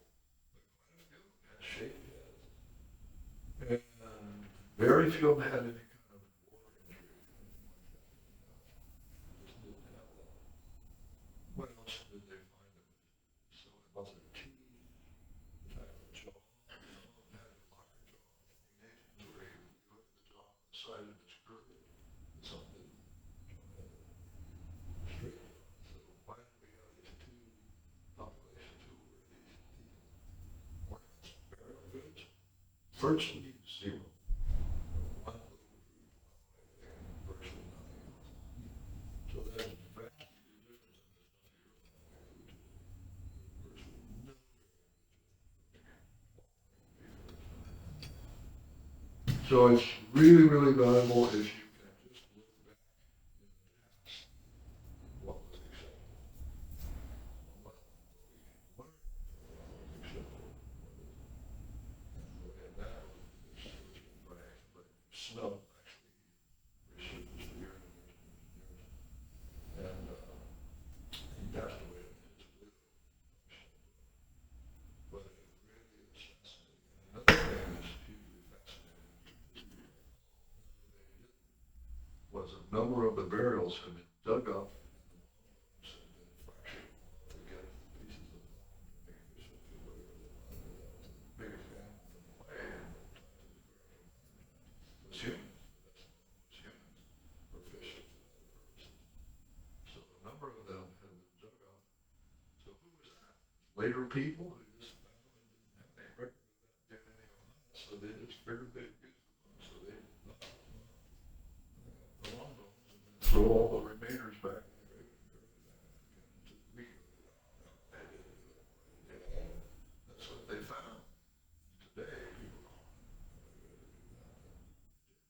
What's the name of that book? Or was it published, that information? I know it's by Snow.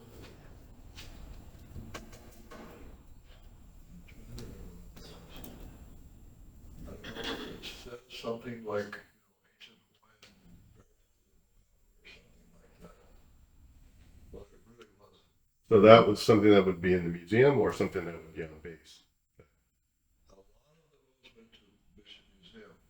Where they are now, I don't know. And I'm only telling you a little from what I remember. As a physician, I've seen all kinds of books like that about other cultures.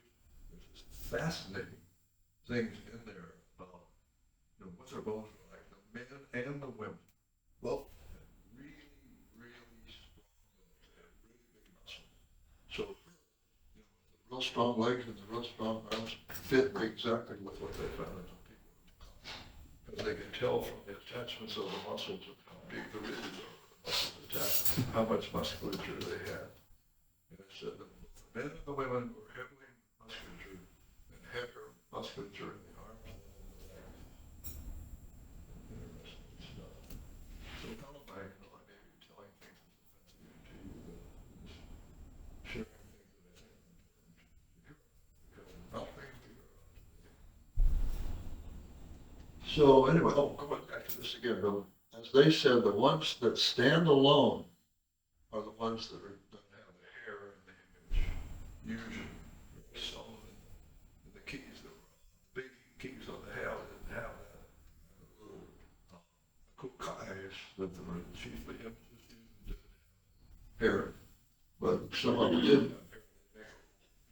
They make it usually and then take that stuff with hair and take it in. And you can see little. Now here's another. This is important. This is a later carving, and it's very clear that she's a female. You can see the pubic hair about it.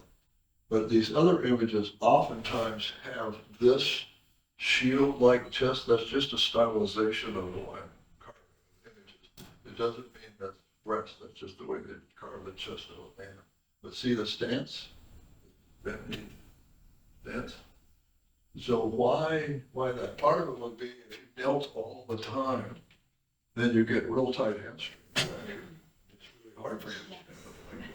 Probably almost impossible. So you tend to be like this. That's the way your bones and muscles are dead. The parochial eyes are variable. You'll see parochial eyes even in canoe rests and other things that clearly are not keys. But if they do have parochial eyes, they'll usually have some kind of a pin like this that holds the parochial eye in place, and that and there probably was a tongue of some kind right here, fixed in that image previously. These are some of the feather images that war god images that were collected long ago. And we have the fortunate fact that Sarah Stone, this lady, she was a young watercolorist who was hired by a man named Weaver, and he had a museum in London in the later 1700s where they had all this stuff that Cook and collected on his voyages. And people back then called them artificial curiosities. Somehow he went defunct. Somehow they failed at the auction. These mine always just incredible stuff, and some of them are different collections. Some of them have been found again.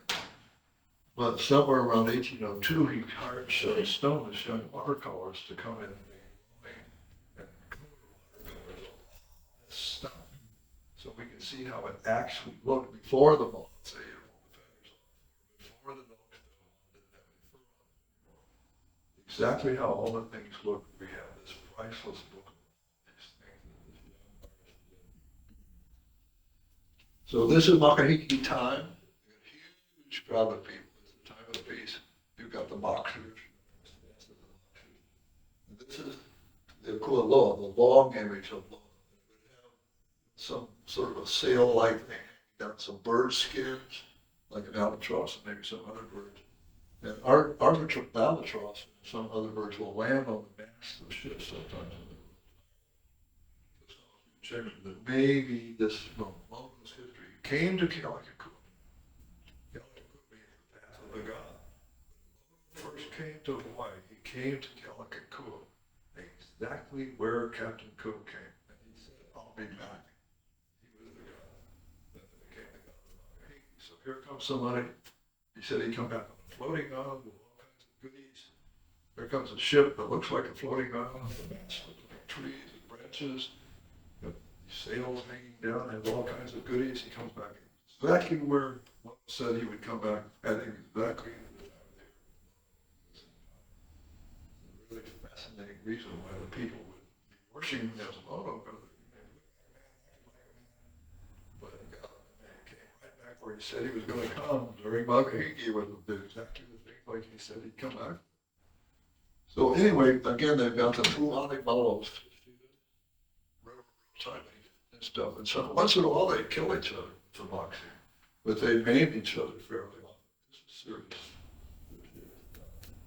But the image would be presiding over these festivities, and it went counterclockwise around the island. Okay, we couldn't do that in the time of war. It would be safer as they could collect all the taxes at that time, and the guy could go around. Lakua. Oh, what was it?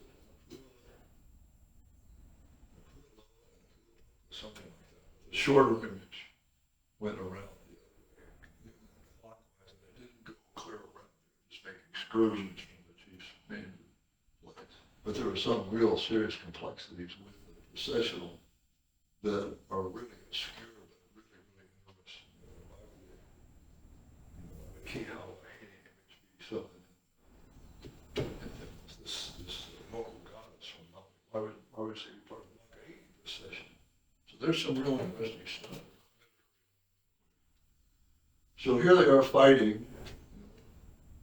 This stance with their arm, I guess that was stylized. That you can see a better image of it. When this had, and there's one known, it had the image of Bono right up here on the top, right up here.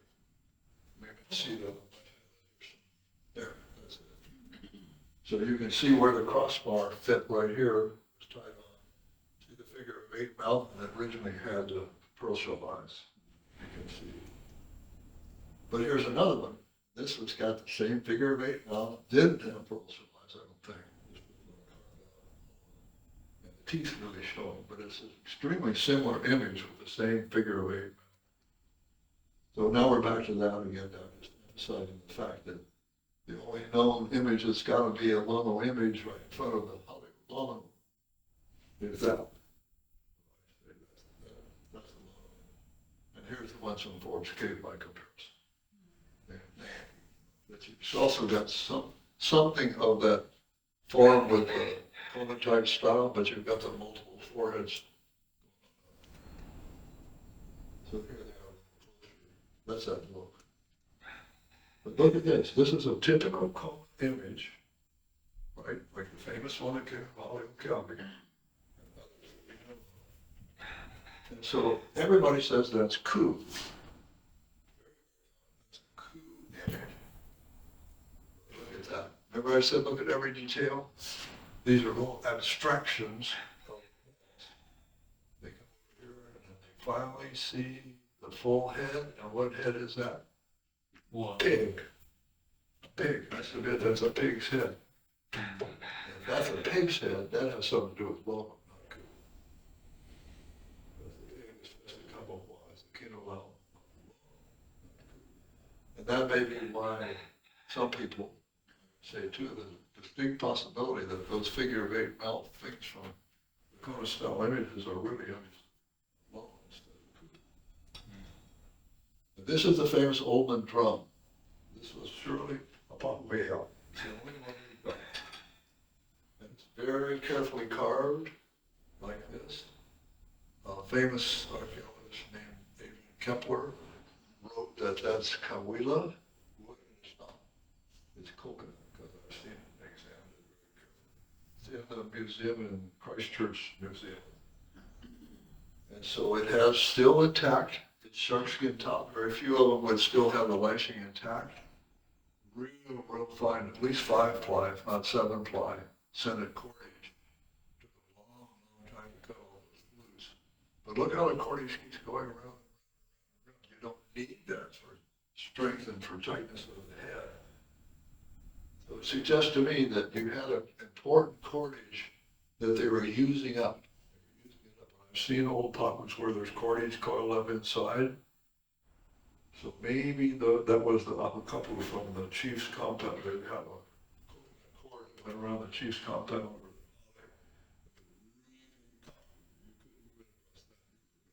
So when Umi came back to legal his compound to claim this position as his son, he had to pass through whatever that was. In the past, if you did that without permission, you were going to get killed right there. But was that the couple from somebody? They use all the cordage so you don't cut it and it's completely intact, but now used to make it. Is that one piece or is it 2 pieces, like a base? Is that 2 pieces or is it one? No, it's one piece, and that's what I was going to get to. it's got all these carved figures. And the figures aren't all the same.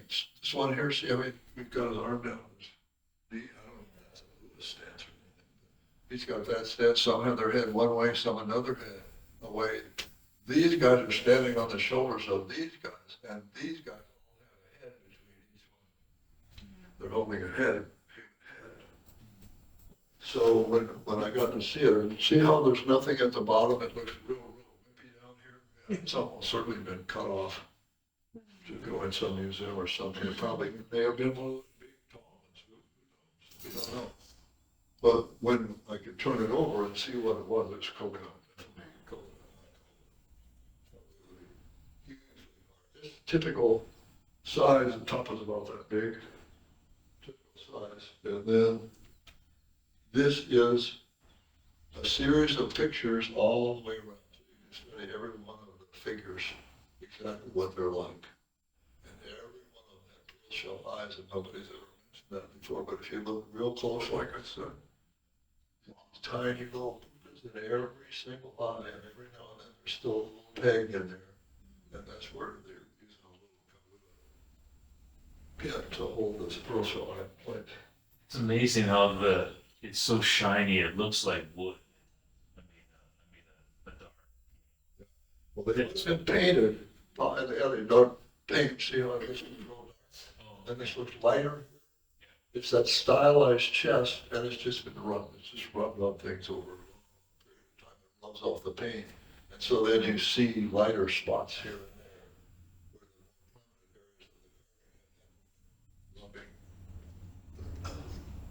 So that's a real close-up, but you can see where the eyes were. Here's another one, very stylized, but what I want you to notice is this is kind of an arch here, and it's kind of an arch here. And if you look at the today, where it's got the, these repeated arches in the base, things like that are always a stylization of something, like the needle blob. Very, always repeated the same, always looks the same.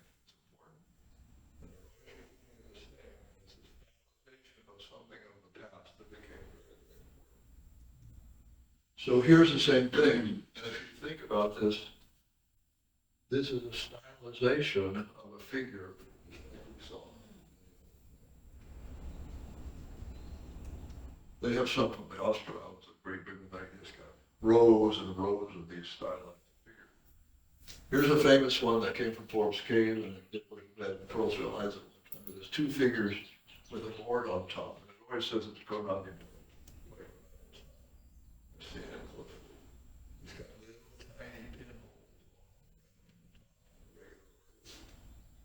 Somebody was so smart that they could use light colored and dark colored pins to play Kalani. Likely, I think, it was something where they put little pins in it that put cords around the pins to draw pictures or navigation or something like that from the past. There's no constant, no depression, no indication that it's Kalani. But people just jump to conclusions.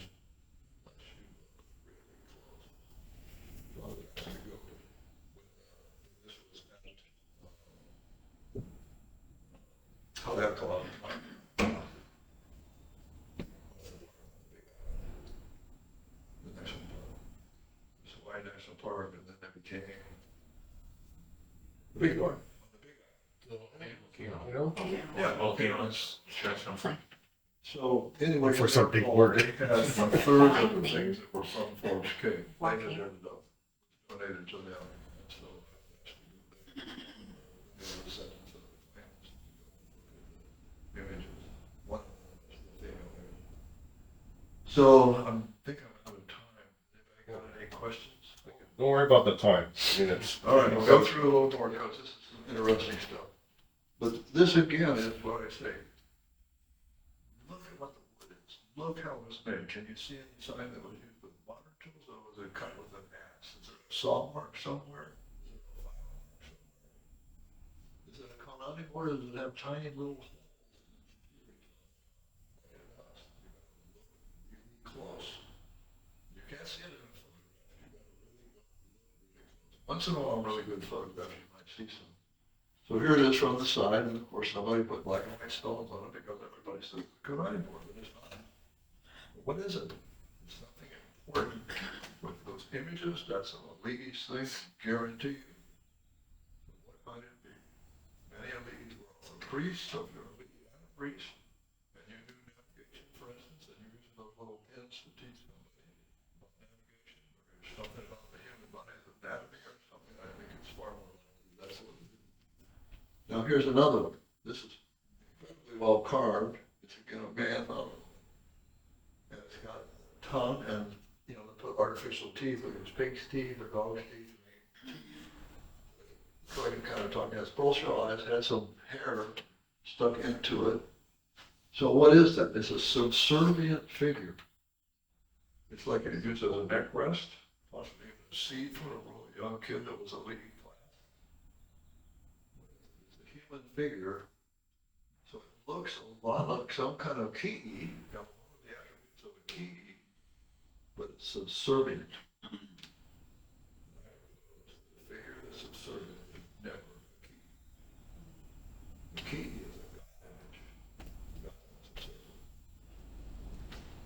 So here's another one. This is another one from Forbes Cave, if I remember rightly. And I think this one is supposed to be a particular chief and his wife or something. So you can see the teeth. This one even has a tooth right in the genital area.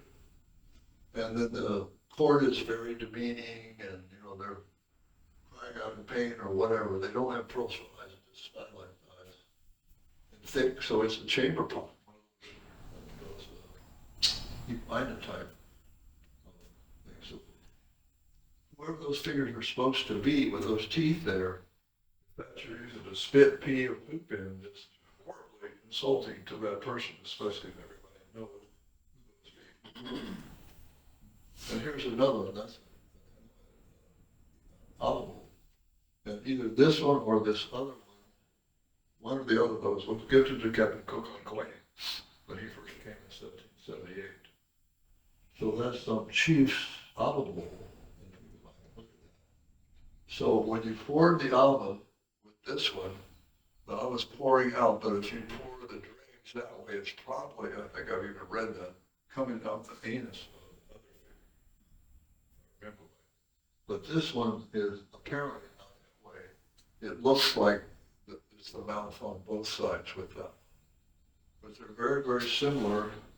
You look at this now, the nose, for instance, and around the eye and so on, and the hands. And look at this one. It's much more crisp. The nose is much more crisp. It suggests to me that it's a later carving. And then sometimes things like this are made for trade. Why is it like people everywhere else? As soon as people found out that they like Pompeys, they like Heiau, they like things like this, people have just been making them and trading or selling. But sometimes you see one like this that's like the other one, but it looks more crisp. May have been made a little later, especially with metal tools. So I've seen people Pompeii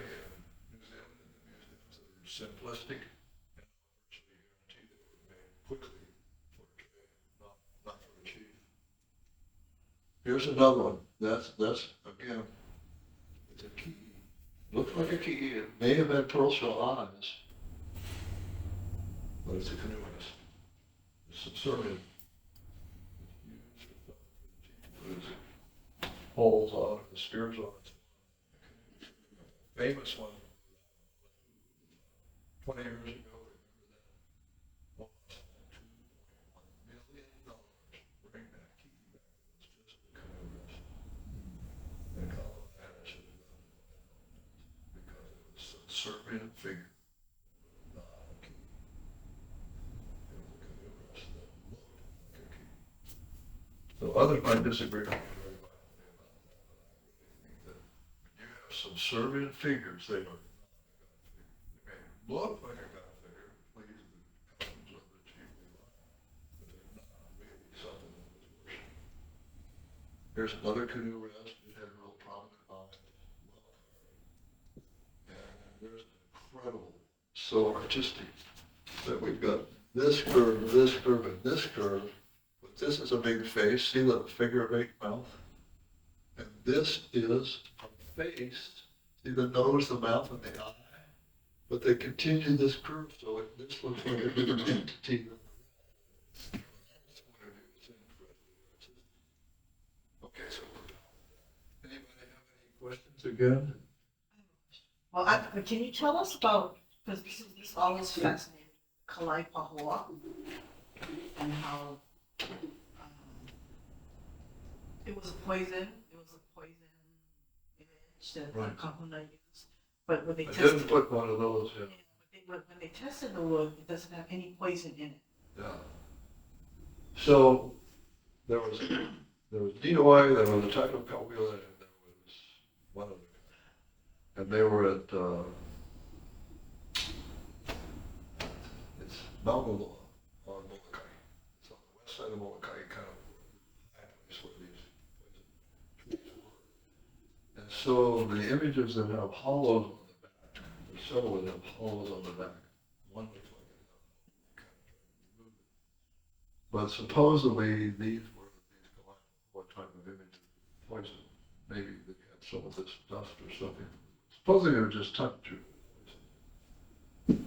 And so we don't really know. That neopic wood, I think, is really a different name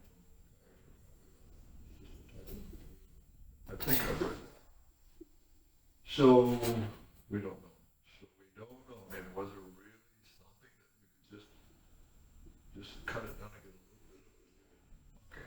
Yeah. That doesn't seem very So what I likely. understood about it was, you could, well, they would scrape the wood and they would put it in Yeah. food and stuff like that. Just a teeny little Yeah, bit. and then you would. Yeah.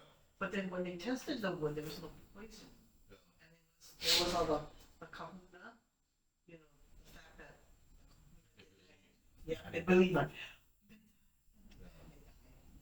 So Well, it's like that's a scientific- really realistic point too. And so Uh, if you have the na-na sorcery, people believe that they had really been competent sorcery. And they were told that, and they didn't have any way to get out of it. They couldn't pay the reparations, get some other sorcerer to save them or something. They would just pine away and die. That's how powerful belief is.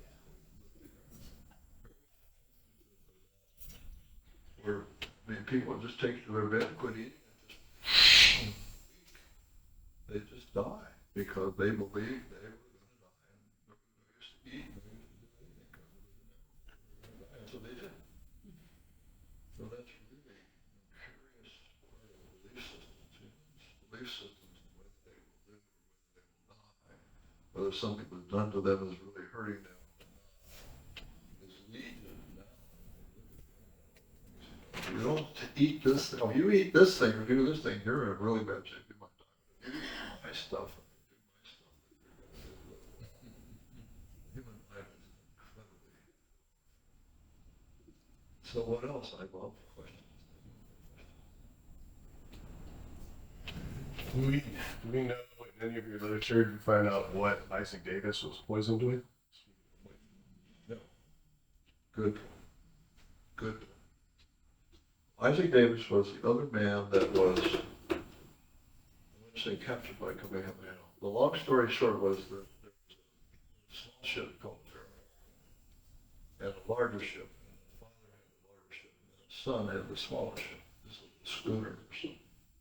And some chief on the upper westward side of the big island had insulted some ship's captain, hit him with a rope or something.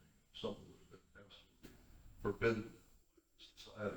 So he swore vengeance on the next people. So meanwhile, the larger ship that was split up from the sun at that time was a little mountain. And so something had happened with the captain and he was some arrogant SOB. Somebody did something. Somebody cheated or maybe stole something or whatever. And so they lured a whole bunch of Hawaiians around the ship to promise of goodies and trade and so on. Opened the gun ports and grape shot just mowed them down. Just killed a couple hundred people. Really massive. Horrid. Unbelievable. So they call it the massacre. So this ship of color obviously had cannons and a little schooner. I don't think had any cannons. But by chance, his son came down along the coast of the Big Island. They were supposed to meet up together. And the son happened to come where this chief had been insulted, and so he attacked the schooner. And they killed everybody, except there must have been a couple of them in the water. Sailors back then could swim, but Isaac Davis must have been able to swim. Anyway, he was an unbelievable fighter. He was fighting for his life, fighting for his life. No doubt, he would grab onto the canoe and somebody would reach out with a paddle, just manage his fingers, and he just wouldn't quit. Virtually dead, virtually drowned. And finally, she admired him so much that, so they saved him, killed everybody else except Isaac. So they brought him to shore and they killed him. Kamehameha heard about this, and here comes the ship with the cannons. And so John Young and another person were ashore to go look for wood or something. And Kamehameha knew that if anybody heard about this, and the word got back through them to the captain, he was going to take the cannon and just blow the hell out of everything. And so they captured John Young and the other guy, and they kidnapped him, they held him away. Captain came there, stayed for a long time, waiting for the sun to rise. So, yeah, didn't know that. And eventually he sailed away. This left John Young and Isaac Davis with Kamehameha. And so foreigners like that would go into the port of the king. They knew all this stuff. And John Young was a gunner, as I said. So these people, if they were a legion and they didn't try to kill you, and you could learn things from them, were very valuable to the chief. Anyway, they kept them. And at one point they did try to escape. They tried to escape. They caught them. And usually that would be it. And you just showed disobedience to the person that allowed you to live and helping you and feeding you and sheltering you, and look what you tried to do. But Kamehameha was so smart. They swore allegiance to him, and he accepted it and didn't kill them. Now, the critical factor because John Young's ability to tell him about gunnery and about cannons and getting muskets and teaching people how to use it and how to use the little cannons and trajectory and all that sort of thing was instrumental in all the battles after that. They didn't keep using the weapons that we all hear about all the time. As soon as they got guns, everywhere else in the world, they surmounted everything. The guy with the most guns and they won. So in the final battle after, well, after Kamehameha died, and then Leo and Kaʻimiloa, they overthrew the Kaʻu system, and then Leo's cousin, who was his name, a little bit down the way, wanted to keep the old system. So they back, tried everything to keep them a big battle. But of course, Leo did win his guns. He just inherited his father. And so, People plenty and his wife's name was right? And they were shot. He got so tired, he fell on the boulders and shot, and she got shot.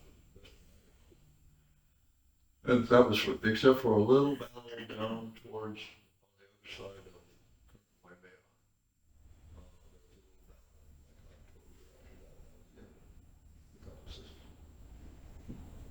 So anyway, as I say, they became so trusted. They were made high chiefs, and at a time when Kamehameha was very worried about other high chiefs trying to overthrow him or make commitments with other chiefs to try to take part of the land back or overthrow him. He made Isaac Davis the governor.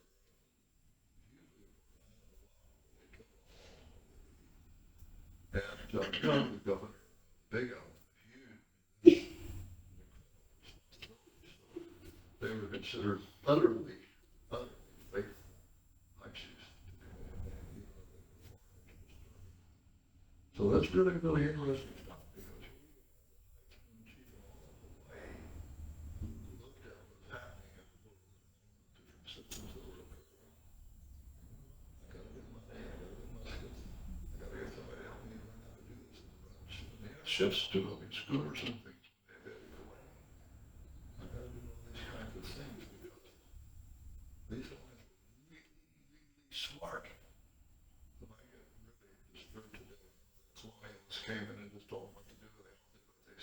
just took over everything. Lions were incredibly smart. Unbelievably smart. Look at all the things that I've told you already.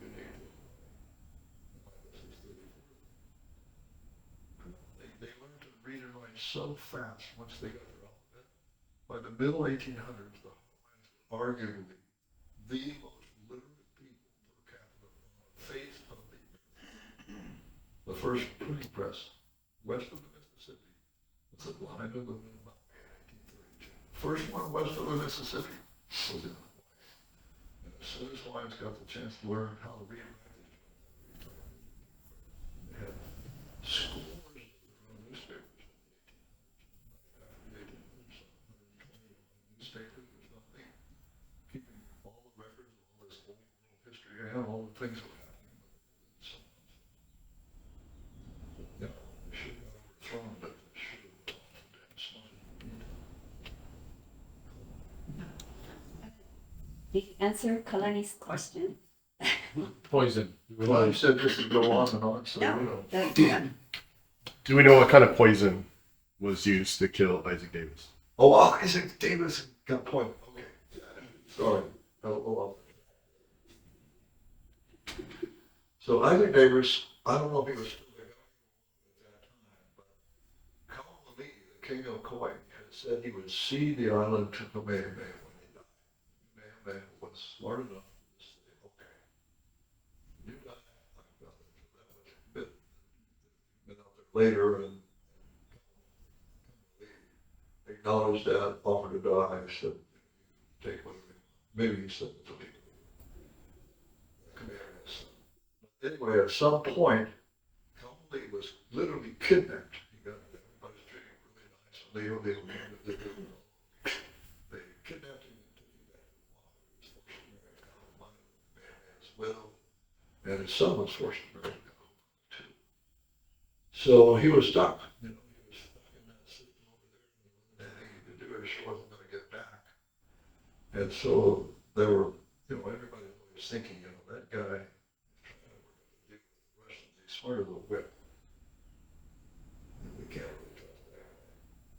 So they're going to poison him. And Isaac Davis got wind of that. And then he was supposedly poisoned because he told them he got really much respect and trying to poison him. And that's really interesting history too. So they say that's probably true. Probably true. Okay, Paul?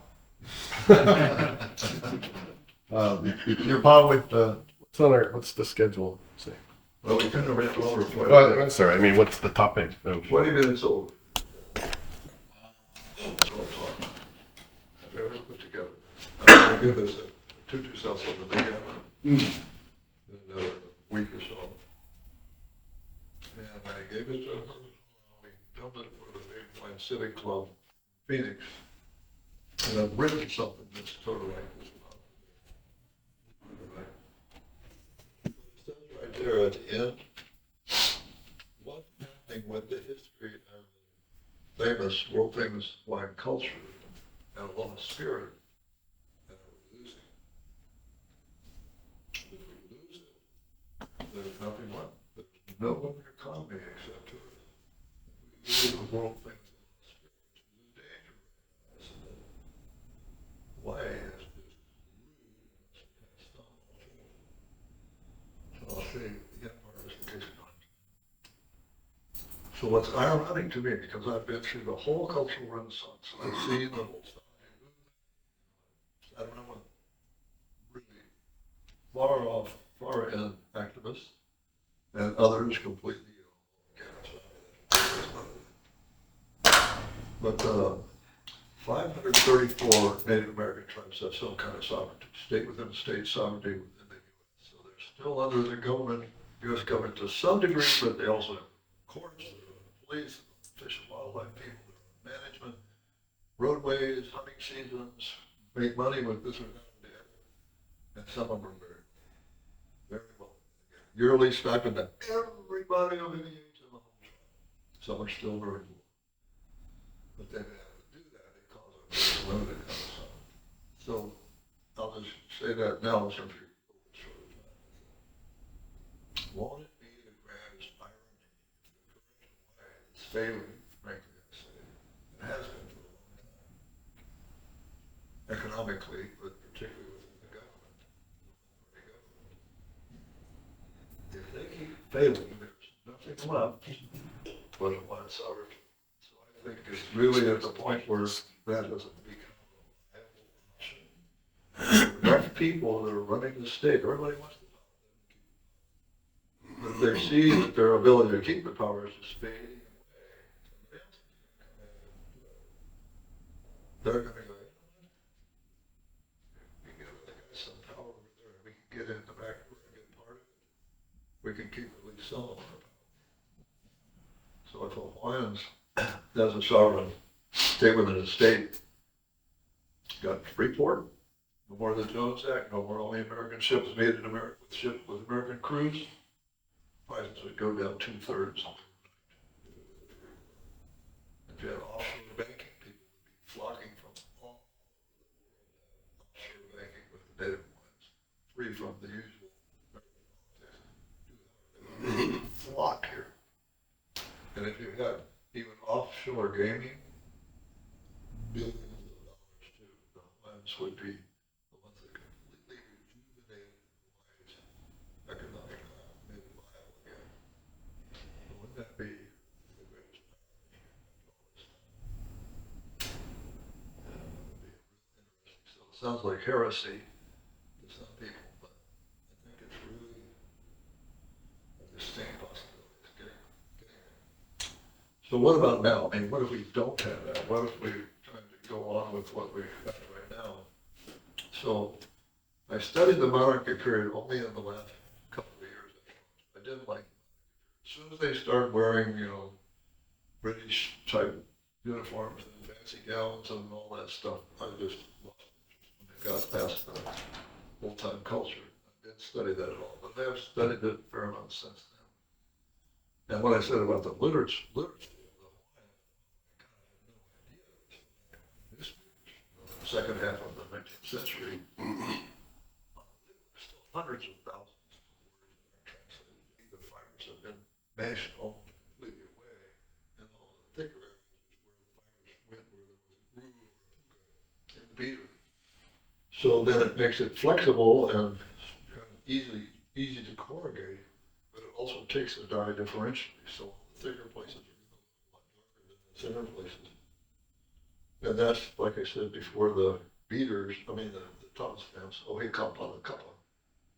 Bamboo ruler, so you take the shark's tooth knife, set down the bamboo ruler, which will flip flat, run the knife down it, and you can cut straight lines, and then if you lay out your pattern carefully with the shark's tooth knife, and don't twist with it, you can't twist it. Keep working the pieces out instead of trying to act like they were with a metal knife. Both of those were cut with that. Takes me about 20% longer than an X-Acto knife. And that's as complex as you've ever seen on a stamp. So yeah, you can do it, and I'm not an expert. Imagine what a real expert could do that. And then they started doing this, using different patterns and dyeing, putting different colors of dye with the stamps. And some of them got unbelievably complex like this. Malu, the Hawaiian's wife, they were on their way to London, gave this incredible top. It was at the museum exhibit. Gave this incredible papu to the captain. And so they gave it back to the museum. But it's got these patterns like this, and the cutting, the tiny, tiny little patterns and everything are just incredible. So when you get that tiny, it surely must have been used as metal blades by that time. And there's another one, just thousands of stampings, just perfect, thousands of them. That just took innumerable hours to do that sort of thing. And the woodwork, like I said before, their bowls were incredible. So perfectly made, they look perfectly round, they look just like they were laid, but they were made by hand and eyeball with ads, smoothing stones and so on, and then they patch them, make them last on and on forever. And they just have this magnificent woodwork Captain Cook said it was the equal of the best carpentry in England. And he did it. So that shape on the left, that's of all the tanoa that we saw in the museum. That's the shape. It's got that shape right there. At least the things they were calling tanoa in the museum. But what did they live with? Did they live on Makipoi or did they call it a condo? Call it tanoa. They did. Yeah. So she brought up a bunch of examples. Because Umeke, Umeke, this thing. It's rounded. Yeah. So if they had this sculpted effect, Yeah. Those are the ones that they are calling. yeah. That makes sense. There we go. And they had all these little pellets here to, where there was a crack, or they put in little pieces here and there in that form. If they were cracking, and just save them on for generation after generation. And they had all the equals, like I talked before, anywhere from a tiny little hokiokio, size of a small chicken egg, all the way up to 3 feet in diameter. Just incredible, all the sizes, huge. These sometimes were real thick, these would be real thin because you're carrying them around. But you're carrying goods over the mountain or through the forest when it's raining and so on. You really needed that. And the shoulder is called awaho. Sometimes they would have keys, little keys on the end here, which of course would be for a chief.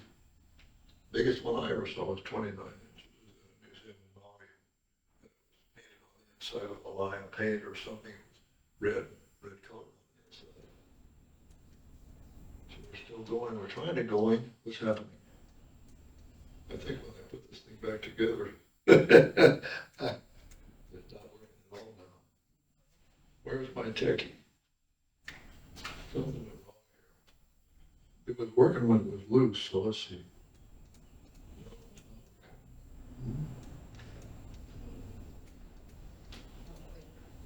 Aren't electronics wonderful?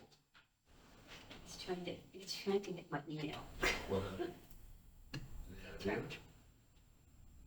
again. There you go. Oh, they're working. Okay, good. We got it. Okay. Did you go woo woo? It's trying to get my email. We're stuck on that. So they're 17 miles south of Sedona. You heard of Sedona in there? Yeah. Bells, whistles, crystals, pyramids, gurus, vortexes. We live 17 miles away. No idea what a vortex is. We don't have any of them. Light years apart. Two societies 17 miles apart. That's an equal thought behavior. Just for a minute, these guys are all ones that I did. That's the first one I ever did that came out pretty good. So that must be 35 years old or so. And so as they get older, the dark dye gets lighter, it fades, and the gourd itself gets darker because the tannins in the gourd naturally darken as they oxidize. So you see some old ones, they're real dark, you can hardly see the pattern. They were black and yellow, they were just stunning. That's the picture, what that one looked like when it was new. It was like that. It was black and yellow. That one's turning a little bit. But anyway, that was the very beginning of it all. When I was using like red dye, so if I hit on the method, I could duplicate it. If I had the same dye every time, I could duplicate it. Then it went to plant acids. I could get it to go, got it to go, then plant acids from white. And then finally into cold dyes made just strictly with white plant dye substances. 15 years total to get it all together and going the line boards.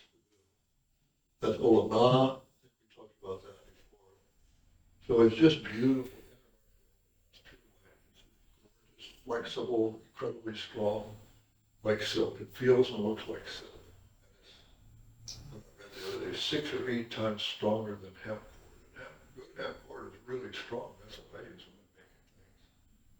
But Olana is that much stronger than it is. So it was used for the finest rigging, the finest whaling harpooners, mountain climbers, the very best mountain climbers.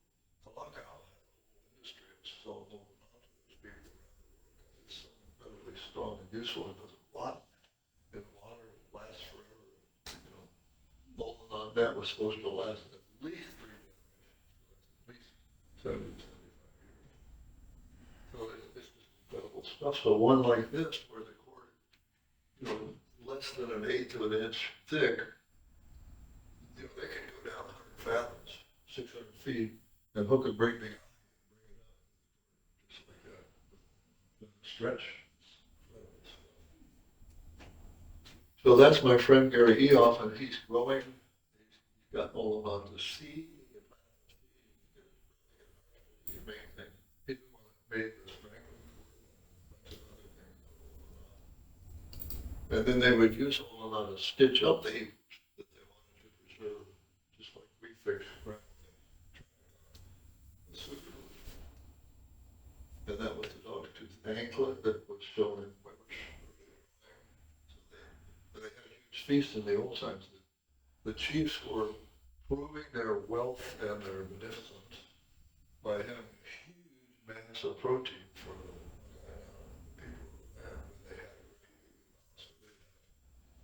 hundreds of the local white dogs, maybe 100 to 200 pigs for this one great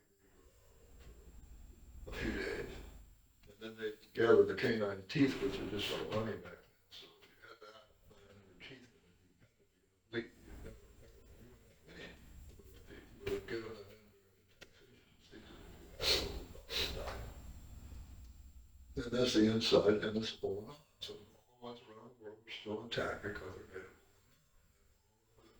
coat capes and cloaks and other things and almost everything that was made of all still intact, whereas all of our clothing. And then we're going to talk about that later, the different ornaments, things that they had. So I'm kind of going through this pig stuff.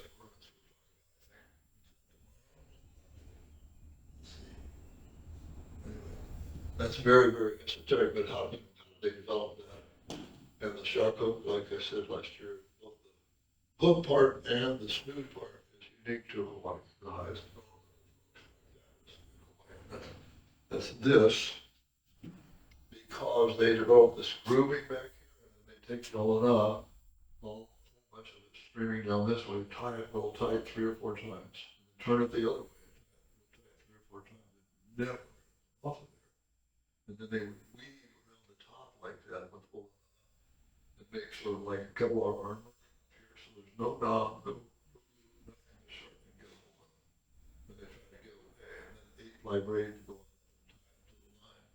And this would be whalebone set into a mortise with the whalebone grooved a little bit here, and the wood grooved, fixed into that place, and then tied with Olanana. And so this would always stay sharp. Shark can't get a hold of any of that either. So the sharks were usually a little smaller than this and a little bit more. So the hook points right back this way. But both of those things were unique to the way.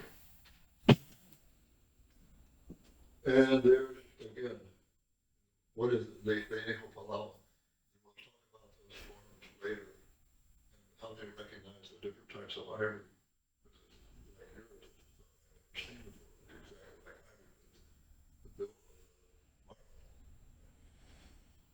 They have walrus ivory and elephant ivory and whale ivory. And before that, maybe the little one was probably porpoise ivory, porpoise teeth. But it's a form, again, a stylized form, so what is it? We talked about that. And we talked about this instrument here. So, one of you hasn't seen it yet. Okay, so this looks like a kid's toy to us. If you put some little pebbles or something in there. So what does it do? It's a machine. It's got a shaft and flywheel, and a shaft and the flywheel fixed to the shaft. And a free end up here, and a cord is fixed to the shaft. So if the cord is wound up on the shaft, this just keeps spinning and pulls us back again. Why not? There's energy and it'll keep having some energy to pull back in. But nobody knows what this is. It's used in hula sometimes. But nobody knows where it came from. So if any of you ever see any place like we were talking about, or if you went to Mexico and some village in Mexico, you do something like this, and you think it's a toy, think of it, because nobody else in Polynesian or anywhere else. But if you had put a point on it, which you usually would have thought of, you could use the drill. The pump drill made it in bed. But it's also wheel and axle. One of the most important inventions in the whole history of mankind, but they didn't have any beasts of burden. But if they had a boogie, a cat, some guy would have said, we could take that, take a little quarter, the kids would think that was cool. Then the next guy, as soon as they eat up to that, they get beat with this, like, what, locks on there, and bingo, and you've got the card with you. So they had, nobody else was following it. This is the no wheelie, like we talked about. So that again, I'm showing it for you. I'll come back to this, but in Eastern Polynesia, they had this, the pump drill, they had the membrane top draw, they had the epus, boards, and they had the bow and arrow. So they had those four things that are all in North and South America. And the other people, as you go further west in Polynesia, don't have those things. Interesting thought. So this is the flywheel, let's hit some kind of flywheel. So you give it a little energy, push down, and it'll pull it back up again. Push, push, push, push, push, push. And then whatever kind of point you've got, a piece of quartz crystal or pig's tooth or any number of other things to make the point. So that's how you drill holes in all those dog's teeth you were making, or anything else. The side of the canoe or anything you wanted to make. The pukas to make the horse-tusk bracelets and so on. All done with things like that. So if you see something full time, and the hole has got a conical hole, and then a conical hole comes from the other side, and maybe it's rounded up in the middle, it's made with some kind of pump drill like that. And then you'll see that the conical hole is at an angle like this when you hold it, like it feels comfortable in your hand, and the angle is like this. If it was one of these, somebody was right-handed that did it. Because when you hold something like this and you're right-handed, you just automatically hold it like this and watch where the point is. This is your ergonomic position. But if you're left-handed, the hole would be this way. So you can actually tell if you've got the hole on something that you would hold in a particular position. Whether the person who made the hole was right-handed or left-handed, if they were using one of these. So interesting. So what else we got? Ads? I talked to you about that. That's the most advanced kind of ads in the Pacific. The four-sided ads with the dropped tang, so the flashing doesn't get hit every time you're using the ads. So it has more mass. It's harder to make because it's four-sided versus a three-sided ad. It's like more cases from Tahiti. So that was the most sophisticated type of ads. That's just some in the Kauai Museum. They had little teeny ones, like little baby teeny ones, up to great big ones this long, huge, and incredibly hard to chip. So it was way harder to chip, much more like it would break. But they made all kinds of things like that and sharpened them, and they could do all kinds of carving. It's very, very useful. Early observers said that when the canoe carvers got metal tools, then they got metal adses, they would rough out the canoe with their metal adze, and then they'd switch to the rock, their stone adze, because it didn't bite so hard into the wood, much like it would get chipped in too deep or get a mistake. They like to switch to their, they also said they could use a stone adze and throw out a continuous glue of wood. That perfect. And chip it like that, just roll one long pass. So the bird is hafted, and the handles were always much skinnier than we would think, much, much skinnier, because with the stone edge, you need this light, flexible handle. So if you hit a knot in the wood or something, it doesn't just throw the blow right into the blade and make the blade chip. It's got a little ring to it. So they're usually childish and small compared to the head of adze, but there's a good reason for that with the stone adze. And that's another thing unique was the Heiau sled, great ramps, very big ramps down a slope, and fill them up with stone and finer and finer stones, and then finally get clear up to the top where it's just tiny little pebbles, and then they get like banana leaves and things, and even put these sleds like this, really, really hard wood runners like the modern wood, went forward and laid down on that thing and just go hurtling down, literally probably 80 miles an hour. And once in a while they'd go off the course and get a man or killed. I'm sure they gambled like crazy on that stuff too.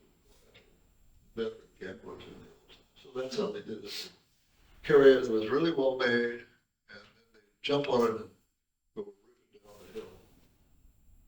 And that was the early drawing, Shore's drawing of lions. So they had the big feather, you know, like the wee thing, but they were big and manly, so they probably evolved from shields of and things. And there's the dog's tooth anklets, so different drawings will show that either here or here. Originally it was more here, that's you take a martial arts kind of thing because it protects a really vulnerable bone right there from the kind of columns. And back here's a big heavy of a little drum on the ground. So we know that wasn't right. He was just remembering something about how they played the little drum because you can't hit a little drum like that on the ground and just keep jumping around over the ground and fall over. It has to be on a base or strapped to your leg or something. So that was the Puniu, the one that they do in the words here on their leg. It's unique to Hawaii. Leg drum like Hawaii had. And the ipuhake, where you take two boards and put them together to get a better sound. You can tune it a little bit. And so that's an advancement in the musical board instrument that was only in Hawaii. And that's somebody playing. Who could that be? Yeah. But that's Heiau. That, you know, that's her papahula with the tiger shark belly skin top, and this is the Puniu over here. And that's a cuttlefish, the right side of the cuttlefish. And the Puniu, that's another interesting topic. Why the right side? Talk about that. And then, where was something invented? Right here, world famous sport. Now it's an Olympic sport. So here's an early surfboard. It's not dead. A bigger one. The incredible feather. Nobody else has found anything even close. Catching all these birds. And by the way, the video at the museum where the guy was talking about the feather so we never could kill the birds. And they also killed zillions of birds to make the feathers they use now. Just die. Pull the feathers off and then birds. They're coming from birds that are hunted as pheasants or raised as pheasants on farms, geese and chickens and all the things they use today. But I want you to think about this for for a minute. The magnificence of feather work is far surpasses any place else. But they had to get all these tiny little feathers. So on the smaller birds, like the red, the red, the black, and all that, you need the little bitty feathers. You take the tiny little feathers, about 7 of them, put the main part together, and wrap it with some real fine woolen thread. These are even like used as taxation things. So when you take a small little feathers, you have to pluck those off the bird. Went through having all these feathers and you catch them to eat or on a bunny or some other bird that took you really hard to catch. But you got to take a few feathers and let them go. What's the bird catcher going to eat? They horribly difficult life of the mountains. Horribly cold, wet, evil, just a really tough life as a bird catcher. So you catch a bird, you need all those feathers, and you sure need something to eat. So that skin's going to come off of it. They're just like small fish, guts and all, and eat it. In today's world, it's just modern, put a lot of fit agenda, because the oval and the mamo with the yellow, like this would be the oval or yellow, and the mamo would be the wool, like that. But they had some feathers in particular spots, like under their tail or under their wing, so they could catch them, and that's all they wanted. They'd pull that off, unless they wanted the black feathers, they might keep them. They could pull those off and let them go. So of all the birds that they could catch, those were the two they would catch and let go. All the other ones, I've even seen the old case from before when they had way back in the 80s, I guess, Fish Museum had a display of all the cakes of things from the past. And a lot of the old ones are rectangular, short capes, but some of them even had the skins, the whole skin, pasted on there instead of feathers sewed on. It's like the whole skin is pasted on. So that just goes to the same point. So not everything. I mean, you see, you know, at the Volcanoes National Park, National Park Service, the Hawaiian never killed the birds. Just let them walk out. That's just modern stuff that sounds good. It doesn't make any sense. If you're a bird catcher, what are you doing? You've got to eat something. You're just going to eat some roots all day. They had to. So more, this is, these real feathery ones and a little bit more orangish, that's usually mamo. And I once saw one that had some blue in it, and that had to be the case from Tahiti or something. Somebody brought some feathers from Tahiti, gave it to somebody here, and they posed. And then we get into the gorgeous case of folks that are just incredible. So, you know, put them all together, the ones that even exist today, millions of birds. Millions. So somebody was probably helping to propagate the birds. That's something interesting to think about. They were probably going out and propagating thousands of Heiau trees and other things, anything that would produce a blossom that birds would live on. They were probably purposely putting those out there to get a sustainable population of birds so that they didn't birds to extinction. And there's, you know, some of them are just incredible. When you look underneath, oftentimes it'll be partial netting on another partial netting, a little bit different view of the netting, and you can see it was put in different parts because if the chief inherited, say, a short cape or something, or took one in battle, they're going to combine those to make a big, long cloak later on. And the Heiau days are beautiful there. You didn't get white, but they look just like the yellow and red helmet-like things that the priests of Tibet used, which was really strange. But just like the ones from the priests of Tibet. So Ho'oponopono, that's something for us to really talk about in Makahiki. So those are two things unique in Hawaii. And I'm sure you guys know about both of those subjects. So to me, where the family or the ohana gathers together when there's some pipikia. Something wrong in the family, two's been sick too long or something. Keeps going around. So somebody, usually the elder of the family, is going to manage the session. Occasionally it might be somebody else, but usually the firstborn is going to do that.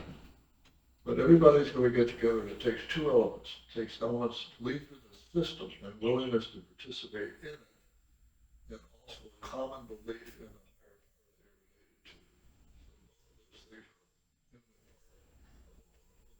because everybody, including the hothead teenager and his jilted wife or whatever it is, have to all believe that they're related together, and it's really important for them to keep their union intact and heal it, and also play together to help ask for help.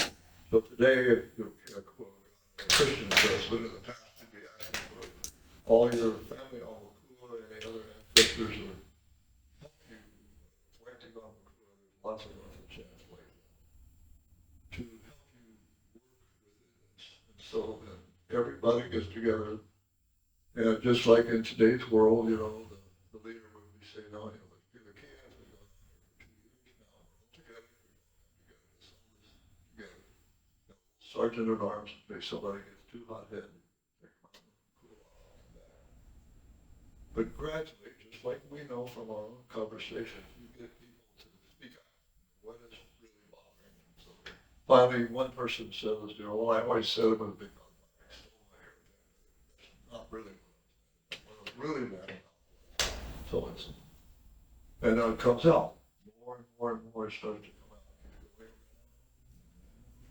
might take hours, it might take days. And eventually, everybody agrees to forgive all the people that we do. Everybody agrees they're going to get the family followed and the relationship with their ancestors followed. God, however you want to turn it. Until this is all achieve an incredible psychological healing that's affected the entire family. And that's incredible socio-psychological system. So that's one thing. And the other thing is Makahiki, because nobody else had anything like that. And I said, once the Makahiki season, you knew every year, every mind, woman, and child knew that every year when that Pleiades came up, after dusk, coming up on the night for the first time, the start of Makahiki, weapons were going to go away or stop. It could be just about to consecrate the island. Makahiki started up. You had to wait till the Makahiki was over until you could finish the conquering. So that meant incredible allegiance with this whole idea of the season of peace and what was reigning during that time. Because otherwise, everybody would go, well, I'm just about to conquer island, sorry. No, it was like that. So in Polynesia, the Maori, and I imagine the Tahitians, because some of the guys came from Tahiti. But nobody else practices what they how did we develop our concept? I don't think they have that split in time too. This is See, that I don't know very much. I haven't read enough about the Maori culture. Yeah. But Eldon Best, he's the one that wrote so much stuff about Maori culture. That's really interesting. If they had anything like this, it suggests that from some homeland they had the beginning of this kind of system spread to Hawaii. Well, we have the gods in common, but like I said, I don't think anybody else practices one. Yeah, well, that's What- the thing. I don't think, What is I've it never called? heard of anybody, I've never heard of any society in the history of the world. It almost sounds to me like it's a survival skill, you know, that if they had coup, they eliminate, you know, each other. And so there was this one period to just, okay, let's rest and try to regenerate the Maui. You know, Well, because we like to think that way, but as a historian, we look at the history of the world and what human nature is really like. And humans everywhere want what they want. They don't want to be altruistic, and they don't go, so and so is altruistic, and we all agree to do that. But then always, the evil brother or the evil somebody, there's always somebody who said, no, I'm not doing that, screw you. I'm going to keep on doing it. I'm going to come in and knock you guys over when you're practicing that peaceful period. So here in Hawaii, we had such a cohesive, incredibly shared socio-political religious system that everybody bought into this, from the lowest level to the highest level. Everybody bought into this.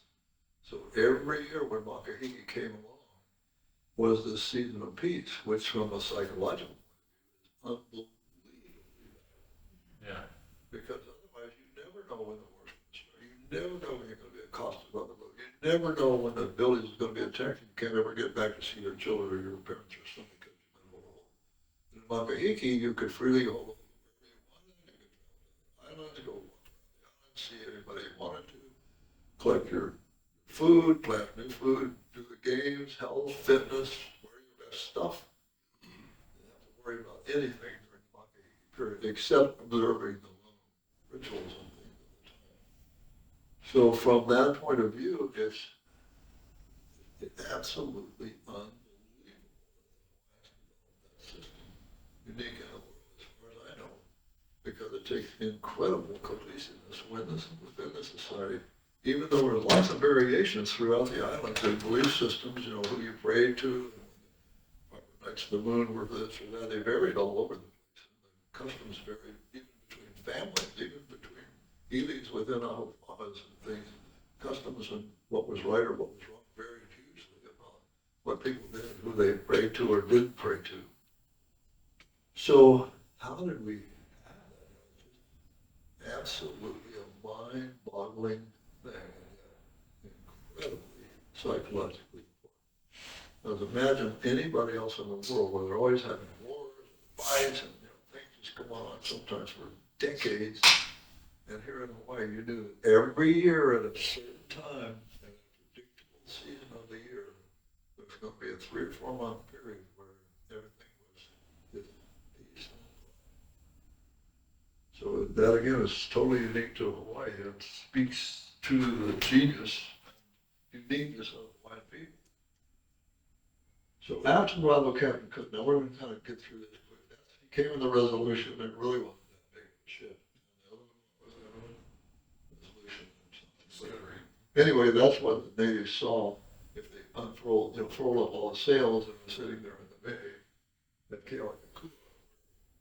Sailed away to was going to come back to a floating island with trees on it with lots of goodies, and that's what they saw sitting out in the bay. So yeah, that sure fit with it being low. It's right there where he left from. So the Cook and his death and all these, I already told you about young and Isaac Davis. Cook's death, I spoke about that. The rise of Kamehameha, we talked about that. Uniting of the islands to 1810. Christianity rejected overthrow the couple system in 1819. Then the missionaries arrived in 1820. Sandalwood trade, Hawaii increasingly bid, then Kamehameha. Third, fourth, fifth, Lululilo, the overthrow and the annexation. So we've touched on some of these things already, but up until 1819, when Kamehameha died, he heavily exposed to Christianity. Vancouver was on Cook's ship as a lieutenant when he came in 1778, 79. And Vancouver came back as a captain himself in 1793, and he really got along really well with Kamehameha. No doubt Kamehameha could speak some English by that time, I would think so. I forget how long John Young had been there by that time, but he would certainly have learned some English from them if he possibly could, because he's really, really, really smart. Take part in the trade and so on, he established taxes.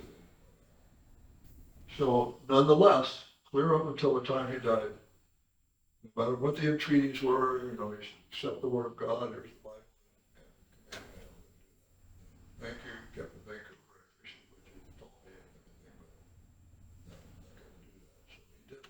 So there was a lot of motion in that direction because the couple system was thrown into Tahiti.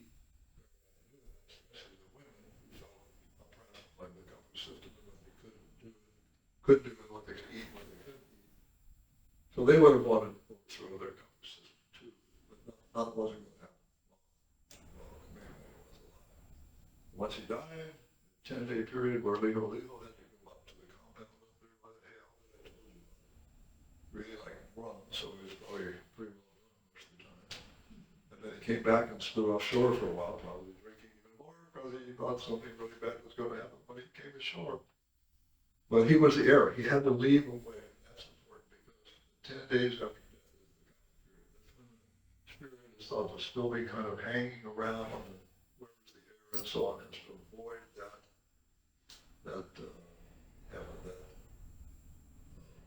threat to your mind, so we say. And so he was gone, and then when he came back, Monday, his mother, was really, really high-ranking. I had no doubt cooked up the idea, let's try to get him to eat with us and so on. He was hanging out offshore, probably when they came ashore. And, hey, come on and eat with us. And he probably, all right, okay. Now I'm kind of joking, but not surprising. One of the things happened in bars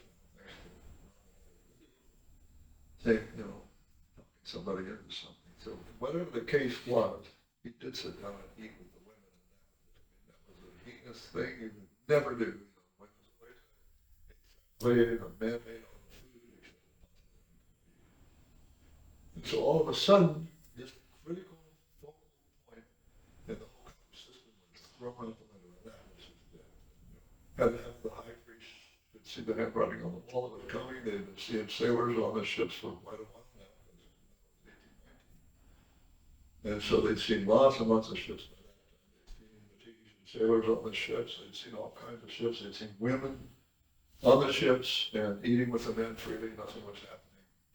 And so it was just the time to overthrow the government system. So in no time at all. And they said, okay. And so they just literally threw out the priests, burned the hills, burned the images. And it just got more and more intense over the next 3 or 4 years. Became very intensely religious, and flags and guys that come out of Heiau, and these famous torso-like things that the bones of the people in, and them taken away and some other things put in the poly and that's the poly right there, a kill. And so a bunch of things were put up in there, and then eventually the sheep were going to be taken to Oahu, and they were going to be supposed to be put in the wall at the palace because they had some underground vault there, if I remember correctly, before they built Mauna.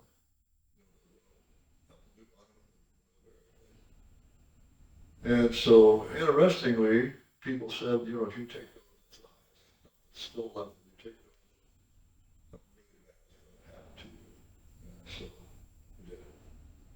We did it anyway. Shortly after they got back to Honolulu, the captain of the ship died. Who knows? But that's how some of those things got back.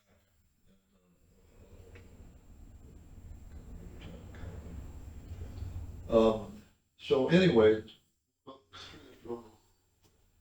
so the important things here is that May of 1819, Kamehameha died. And then early, I think it was January of 1820, the missionaries were like 7 months at sea, have no idea that this had happened. They didn't know they'd be killed or given any land or anything. So they had suffered considerably. But they had some Hawaiians on board who had been teaching them, I guarantee you, as much Hawaiian as possible. And one of them was Kamehameha. So upon the death of Kamehameha first, there was a huge void at Kaʻimiloa's, burning of the idols and everything. What was the thought there? Was it not to have any religion? Because there was nothing there, right? So it just seemed like the missionaries came in at a very convenient time because people were hungry for something spiritual. So from a providence point of view, from a Christian point of view, you would say this is providence. God planned it this way, this will happen, and this next will happen. So the battle, as I said, was probably July or something of 1819, the big battle, and then the little battle that was October, I say, of 1819. So just this limbo. But surely places like Waimea, Kauai, things were not happening as fast. It's further away from any kind of kingly or priestly control. Those things weren't happening as fast in some places, but it had an extremely rigid social religious system under the Calvinist system. So then here came these really, really strict Calvinist missionaries from Boston. Everything covered completely up. Anything that had to do with any kind of recreation, fun or dancing was all evil and sinful. So here they came with all these new rules, but you can't work on Sunday. That was different than the Catholic system. Things when you couldn't work on certain days. Not much different. And all the rules were real strict, but all the rules before were real strict. Except these were better than the former ones. We weren't likely to die from anything from these things. So it took a while, the missionaries, as the missionaries would do anywhere, try to convert the chiefs and chiefesses. One, they're most easy access to them. And two, if you can convert them, they're going to convert the people and say, you can't work on Sunday, you got to do this, that, study. So and so was the missionaries. So it was a really, really astounding time. But within about 4 years of that time, just everything just wiped out. Heiau, Calvary, where these precious things that like chiefly bones and things, keys and things like that. Which, by the way, one of the bone packages of it, chief had a Chinese mask on the top of it. Instead of a key like that chief's key, was a Chinese mask. Who was that? That's really, really interesting. So anyway, that was still intact for a good while, but a lot of that was carried away when the Bison brought the bodies of Leo Nemo. They come all over that. She's telling me my time is really short. Well, I have 10 minutes. Go ahead and just keep talking. Okay, all right. So then we got, so here comes the missionaries. These missionaries were really, really strict. Everything was bad. Because all the, the missionaries so political, they were doing that. Those missionaries were completely, literally, they weren't supposed to involve in any kind of political stuff. Some of the other missionaries might have done that. Basically, all the political stuff and commercial things that happened was the children of the missionaries were the ones that got these great big conglomerates. So what happened in the meantime? So Kamehameha had, when sandalwood became popular, somebody noticed that when sandalwood was that wood that the Chinese would give anything for, started shipping it at enormous profit to China. So Kamehameha immediately took that over. Chief of the islands, he had all that, so he would get huge amounts of money from that and from pilot fees, port fees, taxation of goods that were brought in. He was like a mind of all this kind of thing. And working with the assistants as best he could. He had a bunch of cannons out in front of him. Come up with this place. A bunch of cannons, big old cannons out there in the front, facing out to sea to protect the navy. Anyway, so the sandalwood trade was incredibly lucrative. So that man would pass on to Liho. That's the king of all the islands. But Liho was rather weak. All these other chiefs had been, chiefing under Kamehameha would have wanted to get together, take over parts of some of the islands, maybe, kick Kamehameha completely out, and so on. So the politics was really tricky for Liho. Colluded together where they were going to be, especially by the co-regents with Liho. Well, Liho was in a lot of trouble, a lot of political trouble, was he really? And so he was forced to give sandalwood trade to the other chiefs too. So no longer was it a monopoly of the two communities. All the other chiefs had the option to use the sandalwood trade. The ship would come, they'd measure the hole, they'd go on the shore there where the ship could get close to, they'd dig a great big hole in the ground. The size of the ship's hold, all the commoners would be told, you go there and get sandalwood until you fill that hole. Absolutely devastated the whole Hawaiian culture. Absolutely devastated. The commoners were just absolutely like slaves. The chiefs didn't need that anymore. They didn't need to treat them nice in case they had a war. So naturally, human greed, goodies, they just mortgaged themselves and borrowed money, and it just horribly exploited. So that it was so bad that the commoners would go up the mountains and stand out the young sandalwood trees so their children never had to wear that kind of burden. We heard it. I heard a story. When I went to Molokai, they went with a friend, and she took me to the place where you could just see a nice dugout, and they said that's where they used to fill the whole area with sandwich. She said that that when the mothers would come up, it was so relentless that people died because they went up there and it was very cold. They still said we've got to harvest sandwich, so mothers would go up there and pull out seedlings so that their children wouldn't have to. I had always thought until I read about the horrors of the 1830s period, until finally the third started catching on to all this.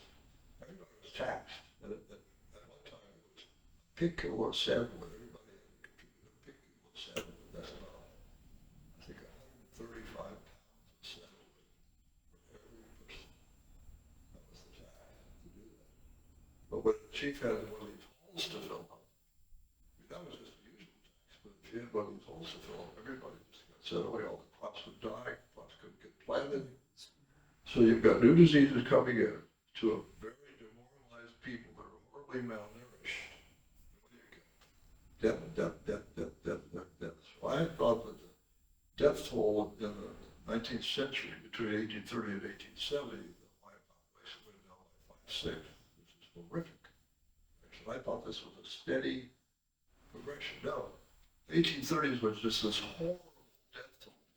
And it actually began to kind of get better through the rest of it. Once Kamehameha III caught on to this and realized what for the good of his people, they had to stop all this really severe taxation, because he was doing it too. And Kaʻimiloa, he was doing it too. He hadn't settled the trade. He was doing that, but nothing was he on. So it was just horrible. I got a couple of quotes. She says about that stuff. Two little quotes.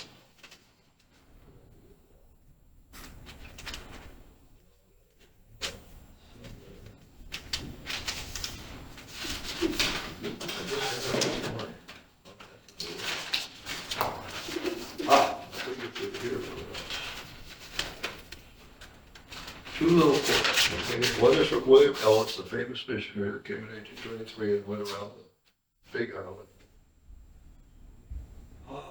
Now, this is March 1822, the missionary Heiau reported. The missionaries of a sentence they had taken no provisions expecting to buy from the natives. But they found the people very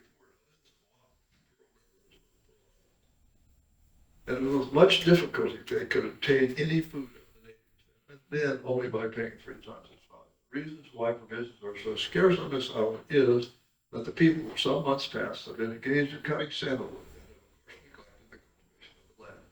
Vegetables are sold at a very dear rate. April 1830, the missionary reported from a Kauai journal of Mr. Gulick, he was one of the missionaries or assistants, felt distressed and grieved for the people who collect sandalwood. They were often driven by hunger to eat wild and bitter herbs, moss, etc.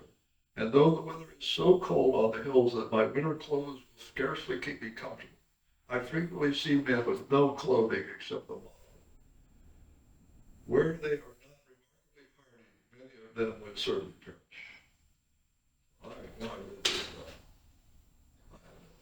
I'm just sick to read this, because in today's narrative, it was all the missionaries and all this stuff that caused all this horrific thing, and the diseases killed all these people, which of course had happened in every other culture too.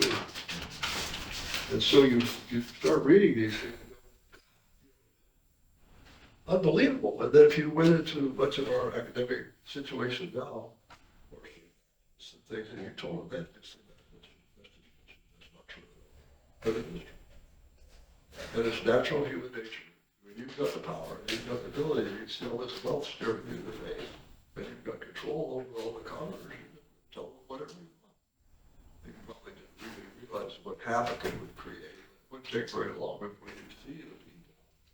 With William Ellis, the missionary circumventing the island of the Big Island to see where they should have missions, got up and they were sure they went through a village and there was nobody there except a few old people, children.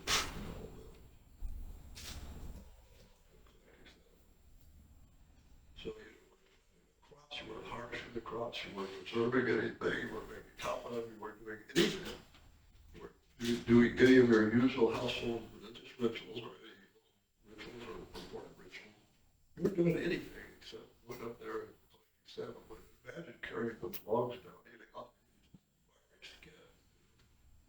So arguably that was what happened when you carried those logs down all the time. Maybe that's where the name actually came from. When you carry those logs, it's just horrible. You're just going to be raw meat by the time you get down to the shore. So a few more little things, let's see. So Hawaii was being increasingly visited, but this is one of the portions of Kamehameha. So, he doesn't have all the dress we would consider. He has a Western garb. Then we get off Ada, and John Young, we talked about Isaac John Young. Here's Kaʻimiloa. So she's got her she's got short hair with tying across the front that was typical of married women. And she got a beautiful topple on it. She's on Heiau mats here. There's a scooter out there in the bay. They may have actually been there at the place we talked about, the compound there. Compound just below the Heiau. And she's got her little, and then this other piece got some different kind of a young boy, it looks like. But then,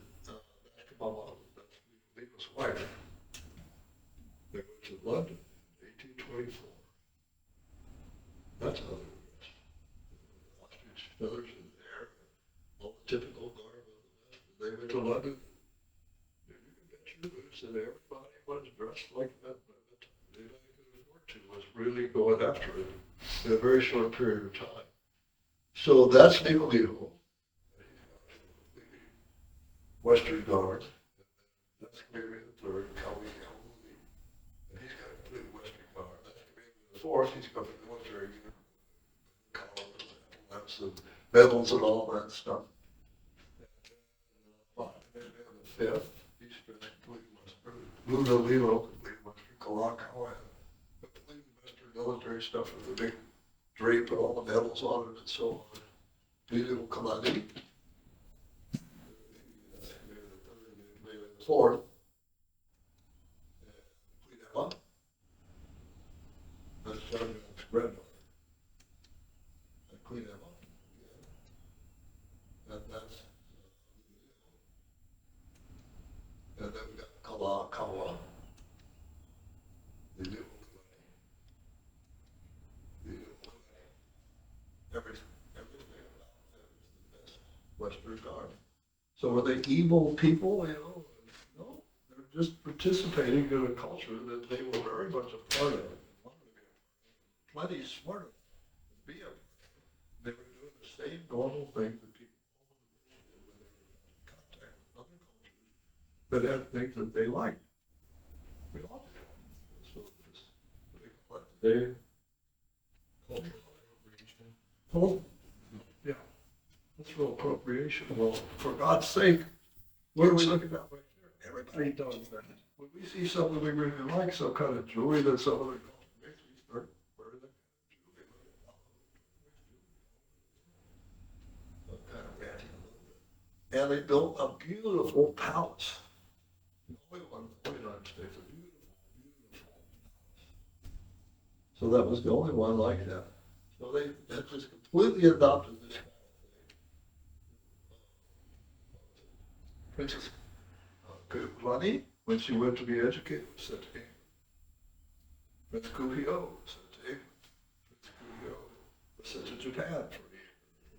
Trying to get married a Japanese princess, and he went around the world too, and he went to Africa too. So all these things were happening, and Kalakaua was dying to get a good treaty for sugar with America, because if he could get America to cut down the surcharges on sugar, the taxation on sugar, they wanted to use it for Pearl Harbor as a refueling station in the Pacific, because the steamships needed it.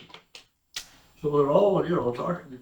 Little Leo was talking about selling Pearl Harbor. Oh, he got a lot of crap for that. Selling Pearl Harbor before Kalakaua. So all these things were going on in a very complex situation worldwide, and the Hawaiians very much interacting with this stuff that they had in the country. But sugar took off. Kalakaua saw it as a huge benefit to the Hawaiian people when sugar took off. And then you got the sugar barons, and they got more power in the legislature, council of nobles, and so on. And all these things began to happen, which I'm a heretic to say, the Hawaiians, being very, very smart, were in. But finally got to that day in 1893 when they knew the money was going to try to get things more back in the hands of the Hawaiians. And the ship happened to be there, and the rest is history. It just happened to be there. So the Cultural Renaissance, I'll only mention that briefly, is that it was awesome. And some of you saw that too. It was just awesome. My techie says I'm not talking very well. I'm sorry. Say something, because it starts to droop after a while. Let's get warmed up. Anyway, we'll kind of close off this real quickly. Put on Leo came along in the 80s, we got the immersion schools, and so they'd have night classes for the parents, because they were supposed to speak Hawaiian in school. The kids that were speaking Hawaiian in school. So they all had these classes all around, and that's okay. Night classes for the parents who would know the day. So that's what we did. So that was unbelievable, so critically important. But back in the 70s, Hawaii was that far from being dead. Never speak Hawaiian. The Kupunas couldn't speak Hawaiian. They'd see their keikis at the recital. Tears running. Excuse me, but I saw the same thing. Saw the same thing. couldn't name your child with a Hawaiian first name, couldn't speak Hawaiian schooling, recess. Much better learn language, get used to the good system, and so on. So these kapuas couldn't speak Hawaiian. You lose your culture that way. All these kids. It's incredible. So I saw that happening. I saw the cultural renaissance happening from the beginning. It just bloomed and blossomed and took off like crazy. So what about the end of all that? So what's happened in today's world, despite all these wonderful things we've been talking about, and so on, is that in today's world, to me, I'm not living here, you guys are living here, so you see it all the time. The last couple of years, all I heard is the word colonials. Nobody was, people would talk about, missionary did that, did this and that. It didn't this word colonialism. Colonialism means one thing. It means bad and white. That's racism. That's plain, flat out, reverse racism, and it's all over the place now. It's because of all the stuff we hear elsewhere all around the world. Constant stuff. But it happened in the history of the world when it became worse and it became available in the middle 1400s and gradually printing presses people began to read and write and learn that the culture that was in control of the world at that time was the white European culture, with their massive numbers of ports and rivers. So they had become the dominant culture around the world at that time. But before that, there were all kinds of other dominant cultures previously. The slave trade, we hear about the 12 million people in the slave trade, the white people did it. The Africans called those people, brought them in cages and put them on the beaches for sale. Muslims and Europeans, like all those people. But what happened is it had been with the politics within the African tribes and the big powerful tribes enslaving people. Everybody knew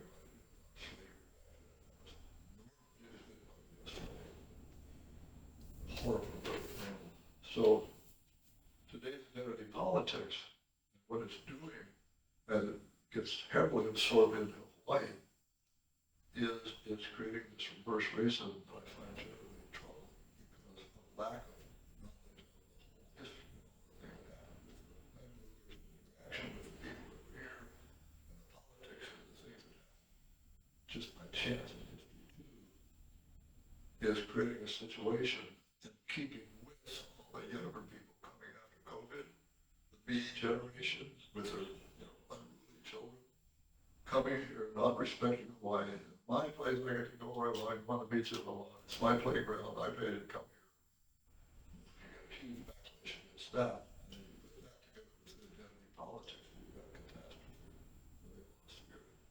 Because through all that, the Hawaiians never lost their spirit. They lost their country, they lost their land, they suffered all that repression, never lost their spirit. But now I see it going down. So that troubles me greatly. So some people not agree with me. But I think it's serious. It's a weird thing to think about. And since the movie groups are so profoundly digging into the whole history of Hawaii and every aspect of it that I see wonderfully, then maybe some of you get concerned like I am about these issues. That could possibly be done to improve the situation. You see what it's